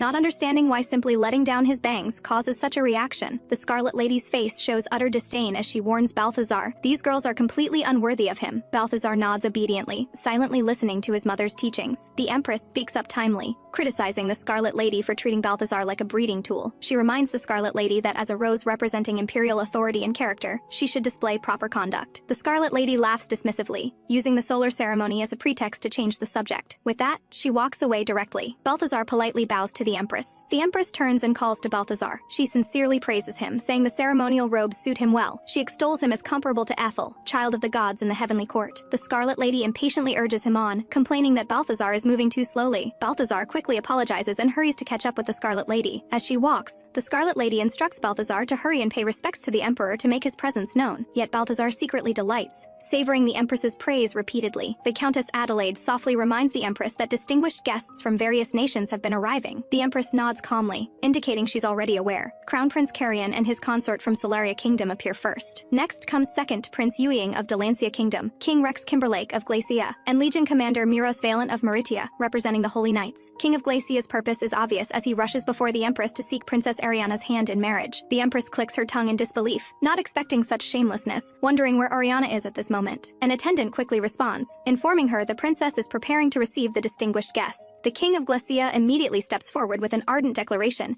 claiming he's been sleepless for nights longing to see her. Reynard, having had enough, grabs the King of Glacia by the ear and drags him away. Meanwhile, Crown Prince Carrion's gaze follows Ariana intently. Crown Princess Talia, seeing this, covers her face with her hand in exasperation. desperation. The moment Ariana appears, Prince Carrion is completely captivated by her beauty. Talia calls his name several times with no response. Ignis reminds him his sister-in-law is calling, and he finally snaps out of it, quipping that Ignis is pathetic. Ignis ignores him and politely asks his sister-in-law if all has been well lately. Talia smiles, saying it's been too long and welcoming Ignis's arrival. Carrion suddenly feels a sharp pain in his shoulder and lets out a puzzled grunt. Ignis's gaze turns serious as he signals his brother to come with him. At this moment, Yueying corners Bai Yuehua in a side alley. Bai Yuehua looks at Yueying, his face full of shock. He asks in confusion why Yueying would appear in Aurelia. Yueying feigns hurt, reaching out to stroke Bai Yuehua's hair. He asks pointedly if seeing a long-absent friend doesn't make him happy. He deliberately calls Bai Yuehua the Snow White Weasel. Yueying looks Bai Yuehua up and down. He teases that spending time by the princess's side has made him even more adorable. Bai Yuehua doesn't respond, insisting on knowing Yueying's true purpose for coming. Yueying answers casually that he simply wanted to visit. As a second prince with no inheritance rights, there's nothing for him to do in the vast palace. He admits that after Bai Yuehua left, he realized that rather than being a political pawn coveted by ministers, he'd rather become Princess Ariana's, which would also make him a card in the crown prince's hand. Bai Yuehua is utterly confused. Yueying explains that at the Silver Moon ceremony, their father announced his abdication and passed the throne to the crown prince. He thoughtfully adds that their father isn't ill, just advanced in years and wishing to retire. So, the crown prince is currently busy, and brother Chen Shi doesn't wish to see Bai Yuehua, naturally refusing to come. Of those remaining, only he was left, though the crown prince also indicated he'll attend the solar ceremony. But he told mother he missed Bai Yuehua so much he couldn't eat or sleep, so she worried and let him come as a guest. Bai Yuehua is quite angry, reminding Yueying that mother would be furious if she knew his real aim was the princess. Yet Yueying defends himself, saying he didn't lie. He does want to leave the palace and truly missed his friend. He speaks with an aggrieved expression about how the palace without Bai Yuehua feels unbearably lonely. As they converse, sounds in the distance signal that the solar ceremony has begun. Bai Yuehua seizes the opportunity, reminding Yueying that as a distinguished guest, he's been away from his seat too long. Yueying chuckles softly in agreement. Before leaving, he doesn't forget to promise another meeting, still calling him the Snow White Weasel. Horn blasts echo one after another, resounding through the sky, announcing the solar ceremony's official commencement. The assembled crowds cry out in awe. The horn sounds are magnificent, carrying all the way to Glacia, Meritia, Solaria, Delancia, and beyond as people emerge to observe the occasion. Ariana, dressed in magnificent robes, slowly ascends the sacrificial platform. She reaches out and gently grasps the Empress's hand, both mother and daughter beaming with joy. The Scarlet Lady, however, finds it all dreadfully boring, yawning repeatedly in stark contrast to Serena and her children. Ariana raises the sacred flame high, preparing to bestow divine blessings. The crowd below watches the stage with anticipation. They cry out in wonder. Meanwhile, Jasper appears alone in a secluded alley. He's chasing something, breathing heavily. He seems to be guided by a peculiar scent. At the same time, the ceremony's most crucial step begins. A maid places willow branches blessed with divine grace into Ariana's hands. The onlooking citizens are amazed that the Lightbearer's blessings can spread beyond the temple grounds. This is the first time they've witnessed such a magnificent and wondrous blessing. The people raise their arms and cheer for Princess Ariana. The Emperor and Empress watch their daughter's performance, applauding with pride written across their faces. Balthazar watches Ariana's powerful divine abilities, feeling inferior as he laments the god's cruelty and unfairness. Seeing this, the Scarlet Lady softly signals Prince Balthazar to lift his head, her tone laden with meaning. She speaks slowly, warning Balthazar that the higher one stands, the easier it is to fall into the abyss. With these words, she reveals a sinister smile. She slowly closes the fan in her hand. The next second, countless ferocious magical beasts suddenly descend from the sky, charging toward the ceremonial grounds. The crowd cries out in terror at this sudden turn of events, and chaos erupts. Hours earlier, at the temple's perimeter, 4 cloaked mysterious figures quietly activate a sinister formation. Position 487-52 requests permission to activate the Beast Array. Position 785-B grants permission. The Beast Array will now activate. The formation is officially activated, and dark energy begins rapidly gathering. The terrifying aura of magical beasts grows increasingly intense, sweeping across Aurelia. The High Priest, the King, and Nathaniel sense the anomaly, their faces showing shock. Ariana's eyes instantly become vigilant, though inwardly she panics at the sudden change. Ignis's gaze sharpens as he swiftly switches into combat mode. Reynard and Bai Yuehua, seeing this, also show expressions of surprise. The foreign envoys are equally astonished, never expecting such an incident at the solar ceremony. The beasts swing their sharp claws, lunging at the citizens. The scene descends into complete chaos. The Scarlet Lady watches this scene with satisfaction. This is the destruction she desired. She curses Roselith and her daughter with bitter hatred, wishing them to hell. The beasts appear suddenly, throwing everyone present into instant panic. People flee in all directions, desperately crying for help. Ariana wonders why this is suddenly happening. The High Priest analyzes that someone exploited a void rift in summoning magic, allowing beasts to escape and breach the temple's barrier. The temple barrier is only repaired during the star generation transitions. Clearly, someone identified its weakened state. Moreover, with the third star Alexander currently vacant, their purpose is obvious. The Emperor angrily speculates whether this is the work of the heretical Shadow Sect. At that moment, a beast flies straight toward the Empress. The Emperor cries out in terror for Roselith, and Ariana immediately rushes forward. She prays to be cloaked in sacred starlight under divine summons. Facing enemies who defy divine will, she unleashes tremendous power, revealing the brilliance of Polaris. Ariana strikes decisively, successfully slaying the beast charging at the Empress. She then anxiously asks if she's alright. The Emperor frantically calls for Empress Roselith, pulling her into his arms in relief. The Empress responds softly, feeling a long absence stirring in her heart. The number of beasts continues to multiply, and the situation grows increasingly dire. Seeing this, the Emperor's heart tightens. He solemnly instructs Ariana that she must prioritize protecting her mother. He says he'll go rescue the children, as well as Veronica and Cordelia. The Emperor tenderly addresses Roselith, swearing that she has always been his most beloved. But as the family's head, he must protect his entire household, and begs Roselith's understanding. Roselith reluctantly compromises and agrees to the Emperor's request. Before leaving, the Emperor entrusts his youngest daughter Ariana, asking her to take care of his most beloved Roselith. Ariana solemnly promises her father she'll protect the Empress. With that, the Emperor immediately rushes to the battlefield. Ariana instructs the Empress to stay close by her side. The beasts are still attacking relentlessly, and everyone on the field fights desperately to resist. The foreign envoys also give their all, helping to slay the beasts with all their might. A beast suddenly turns and charges at Crown Princess Talia. Talia's face shows complete disdain as she swats the beast away with a single palm strike. Carrion's heart is filled with favoritism toward Ariana, finding her endearingly delicate. He truly cannot comprehend why his wife has to be such a violently formidable woman. Meanwhile, Ariana is constantly slaying the seemingly endless beasts. Reynard and Bai Yuehua rush over urgently, calling out to her highness. After confirming that Bai Yuehua and Reynard are safe, Ariana breathes a sigh of relief. Seeing Reynard's side empty, she anxiously asks about Jasper's whereabouts. The two are usually inseparable. Reynard isn't sure either, vaguely saying it's a long story. Ariana, helpless, says she's fine for now and asks the two to escort the Empress to safety. Reynard respectfully asks the Empress to come with them, but she's worried about her daughter. She cries out for little Star, saying she's already lost Ares and cannot lose her too. She calls her daughter's name heart-wrenchingly. Ariana still stands firm atop the city wall. She apologizes guiltily to the Empress, then resolutely summons Nathaniel. Nathaniel transforms into the mount size most common to the Bryan clan, ready to follow orders. He reports to Ariana that he's ordered the army to track the beast's source and rescue civilians. Miros, Prince Yueying, and Crown Princess Talia also step forward. The visible number of beasts is approximately 50 to 60. Ariana asks about Ignis. Nathaniel informs her he immediately mobilized troops to help civilians evacuate and is fighting fiercely. Ignis stands before the temple roaring, vowing to protect the honor and glory of the sun god's descendants. He rallies the soldiers to crush all the beasts, saying they have the sun god's protection and will surely prevail. Ignis moves swiftly, slaying with one sword strike the beast about to attack a mother and daughter. Ariana silently admires him, truly a battle-tested veteran, utterly dependable. Ariana asks about Cordelia and Serena. Nathaniel replies that both are doing their utmost to help evacuate civilians and maintain order. A loud crash sounds as a beast smashes through a nearby pillar. A mother falls accidentally, crying out in panic for help. The child bursts into tears, sobbing for their mother. In the nick of time, Ariana arrives riding Nathaniel. The mother thanks Ariana and Nathaniel repeatedly. Ariana urges them to hurry to safety. Balthazar fights the beasts alone on the battlefield. Gradually his strength fails, and he struggles visibly. Just as he's about to collapse, Ariana arrives in time. She completely slays the beast. His heart fills with frustration. He can't help but wonder if he truly can never match Ariana. While he's distracted, a beast silently attacks from behind. By the time Balthazar realizes it, it's too late to dodge. At the critical moment, Ariana severs the beast's head with one sword strike. Ariana asks with concern if Balthazar is alright, while also inquiring about the Emperor and others' whereabouts. Balthazar stubbornly insists he can manage and doesn't need her protection. Ariana retorts irritably that if they weren't siblings, she'd have abandoned him long ago. She takes out a new sword and hands it to Balthazar, saying it's a birthday gift she prepared in advance. This sword is better than his old one. She tells him to take it quickly. She decides to advance southward, leaving the northern battlefield to Balthazar. Nathaniel asks worriedly if he'll really be alright. Ariana firmly states that if he couldn't handle it, he'd be dead already. Sensing Ariana's troubled emotions, Nathaniel asks with concern what's on her mind. Ariana expresses her deep worry that she can't find any trace of Jasper. She can't even sense Jasper's cool magic, and her heart is filled with unease. Ariana silently prays in her heart that Jasper must be safe. Jasper lies on the ground coughing painfully, unable to move his body. The person across from him laughs triumphantly. Using rose seed as bait, the blue cat took the hook as expected. It seems that person was right after all. Watching Jasper's unwilling eyes, Regina's laughter carries a sickly delight. She tells him that the alluring fruit left after the crimson rose withers is the rose seed he seeks. In that guide's words, this is called the dream fruit, but to the world it's a forbidden narcotic. She's been consuming this fruit these past few days. Her long-cherished dream as Rosalind Yangborn is slowly becoming reality. She calls to Jasper obsessively, declaring she's ready to become his. She'll possess Jasper completely in a corner Princess Ariana cannot reach.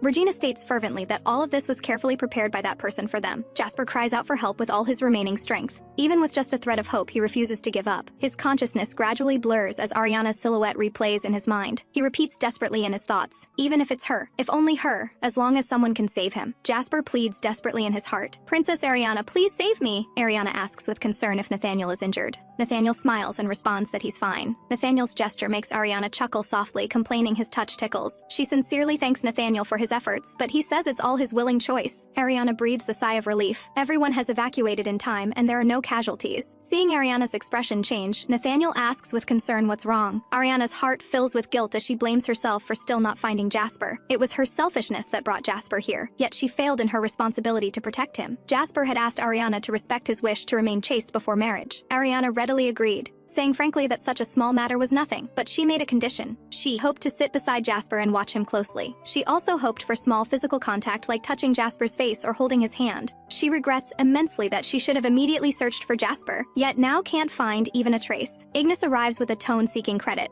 wanting to demonstrate his loyalty to Ariana. Ariana asks restlessly if he's seen Jasper. Ignis responds petulantly that he hasn't seen that blue-haired fellow. Reynard hurries over, and Ariana immediately asks about the Empress's condition. Reynard informs her that he safely escorted the Empress back to the palace, and Yue stayed to accompany her so she can rest assured. Ariana breathes a sigh of relief and sincerely thanks Reynard. Reynard says it's his duty, then immediately asks about Jasper. Ariana says helplessly that she doesn't know. Ignis also said he hasn't seen him. Reynard is puzzled. Ignis has Hawk's vision and should have grasped the general situation from the air. Alvin, vice captain of the Achilles Brigade, adds that while guiding people to safety, he saw Jasper run toward a certain corridor. Lord Ignis should have seen it too. His silence must have some reason. Ariana turns to Ignis, asking in confusion why he didn't tell her. Ignis responds stiffly that he didn't think it necessary to mention. Ariana softens her tone, saying that even if it were him missing instead of Jasper, she'd be equally worried. She hopes Ignis can get along harmoniously with the other jewels, because they're all incredibly precious to her. After pacifying him, Ariana states gravely that they must find Jasper quickly. Ignis volunteers to take charge of the cleanup efforts on site. Everyone rushes at full speed to the corridor where Jasper disappeared. Nathaniel suddenly cries out, his expression turning grim. Ariana quickly asks what's wrong. Nathaniel frowns as he explains that the soul scent drifting from a head is terribly foul, like toxic gas. Though the scent isn't obvious, it's mixed with lingering traces of rose seed. Hearing the words, rose seed, Ariana's pupils contract instantly as she rushes forward. Everyone's hearts tighten as they hurry after her. Ariana pushes open the door without hesitation. After seeing the scene inside clearly, she's completely frozen. She trembles, unable to believe her eyes. Jasper! Ariana's heart fills with disbelief as she freezes instantly in place. On the floor, a blue-haired man lies covered in wounds, naked. The sight is unbearable. Ariana breaks down, calling Jasper's name over and over, unable to accept the scene before her. Reynard, however, stares thoughtfully at the man on the ground, falling into contemplation. He suddenly calls out to Ariana and, under her puzzled gaze, crouches down. Without much explanation, Reynard moves forward and tears open the clothing on the body. He examines the wounds on the corpse carefully. Then he lifts the corpse's pant leg, checking the residual magic on it. Ariana watches his series of actions in confusion throughout, her mind full of questions. Reynard finally speaks, his tone serious as he reveals the crucial discovery to Ariana. He informs Ariana that the body on the ground is not Jasper. Ariana instantly breathes a sigh of relief, exclaiming in excitement. Reynard explains that the wounds on the corpse were inflicted post-mortem, clearly fabricated by magic. He points to a spot on the corpse, reminding Ariana that traces of residual magic are faintly visible there. Reynard analyzes that the culprit clearly left a strong scent with magic deliberately to guard against Nathaniel. He states somewhat mockingly that the culprit prepared thoroughly, but failed to guard against him. And most crucially, the corpse's build differs from Jasper's. Jasper swims regularly. His shoulder muscles are robust and developed, completely unlike the corpse. Ariana is curious how Reynard knows Jasper swims and is familiar with his physique. Reynard says casually he's touched him before, so he knows his muscle condition. Ariana's mind instantly conjures up images of their interactions, feeling completely unbalanced. She hasn't even touched him. Reynard decisively proposes tracking Jasper's whereabouts immediately. He turns to Nathaniel, asking if he can pick up the soul scent remaining on the corpse. Ariana also urgently pleads with Nathaniel, hoping he can help find Jasper's whereabouts. Nathaniel immediately understands and transforms into his true form. He approaches the corpse and sniffs carefully. He focuses intently on distinguishing the complex scents on the corpse, trying to find clues. He senses the trapped Jasper calling out desperately in his heart, "Help." Nathaniel quickly makes a discovery, saying he can track immediately. Hearing this, Ariana immediately orders them to depart and rescue Jasper. Nathaniel can't help but praise Reynard, saying he's excellent at staying composed and taking control in critical moments. Reynard modestly brushes it off as nothing. He indicates it's inconvenient to state openly before the princess, but the culprit clearly planned this in advance, waiting for the chance to kidnap Jasper. He turns to Nathaniel, asking if he sensed sensed anything wrong. Nathaniel points out the distinctive scent of rose seed poisoning. The poisoning symptoms are severe. Even the soul has been contaminated. Reynard curses under his breath, hoping their action isn't too late. At this moment, in an unfamiliar place, Jasper slowly opens his eyes. His consciousness gradually clears, though he's uncertain where he is. The room is filled with an intensely strong fragrance. Jasper lies on a large bed. He struggles and discovers his body still cannot move. The next second, someone sits beside him. Jasper looks up. Regina's face shows crazed joy, excited that they can finally be alone together. She approaches Jasper step by step. She straddles his legs in an extremely intimate position. Jasper curses inwardly, desperately wanting to escape. But no matter how anxious he feels, his body refuses to obey. Regina places her hand on Jasper's chest, her eyes obsessed and crazed. She can't believe the person before her is truly Jasper. This is really Jasper Marino. She's so excited she becomes incoherent. Regina laughs eerily, saying from now on she no longer needs the drugs. She looks at the immobilized Jasper, laughing smugly. Regina reveals that the paralytic used on Jasper was given by that person. This drug paralyzes while keeping one conscious,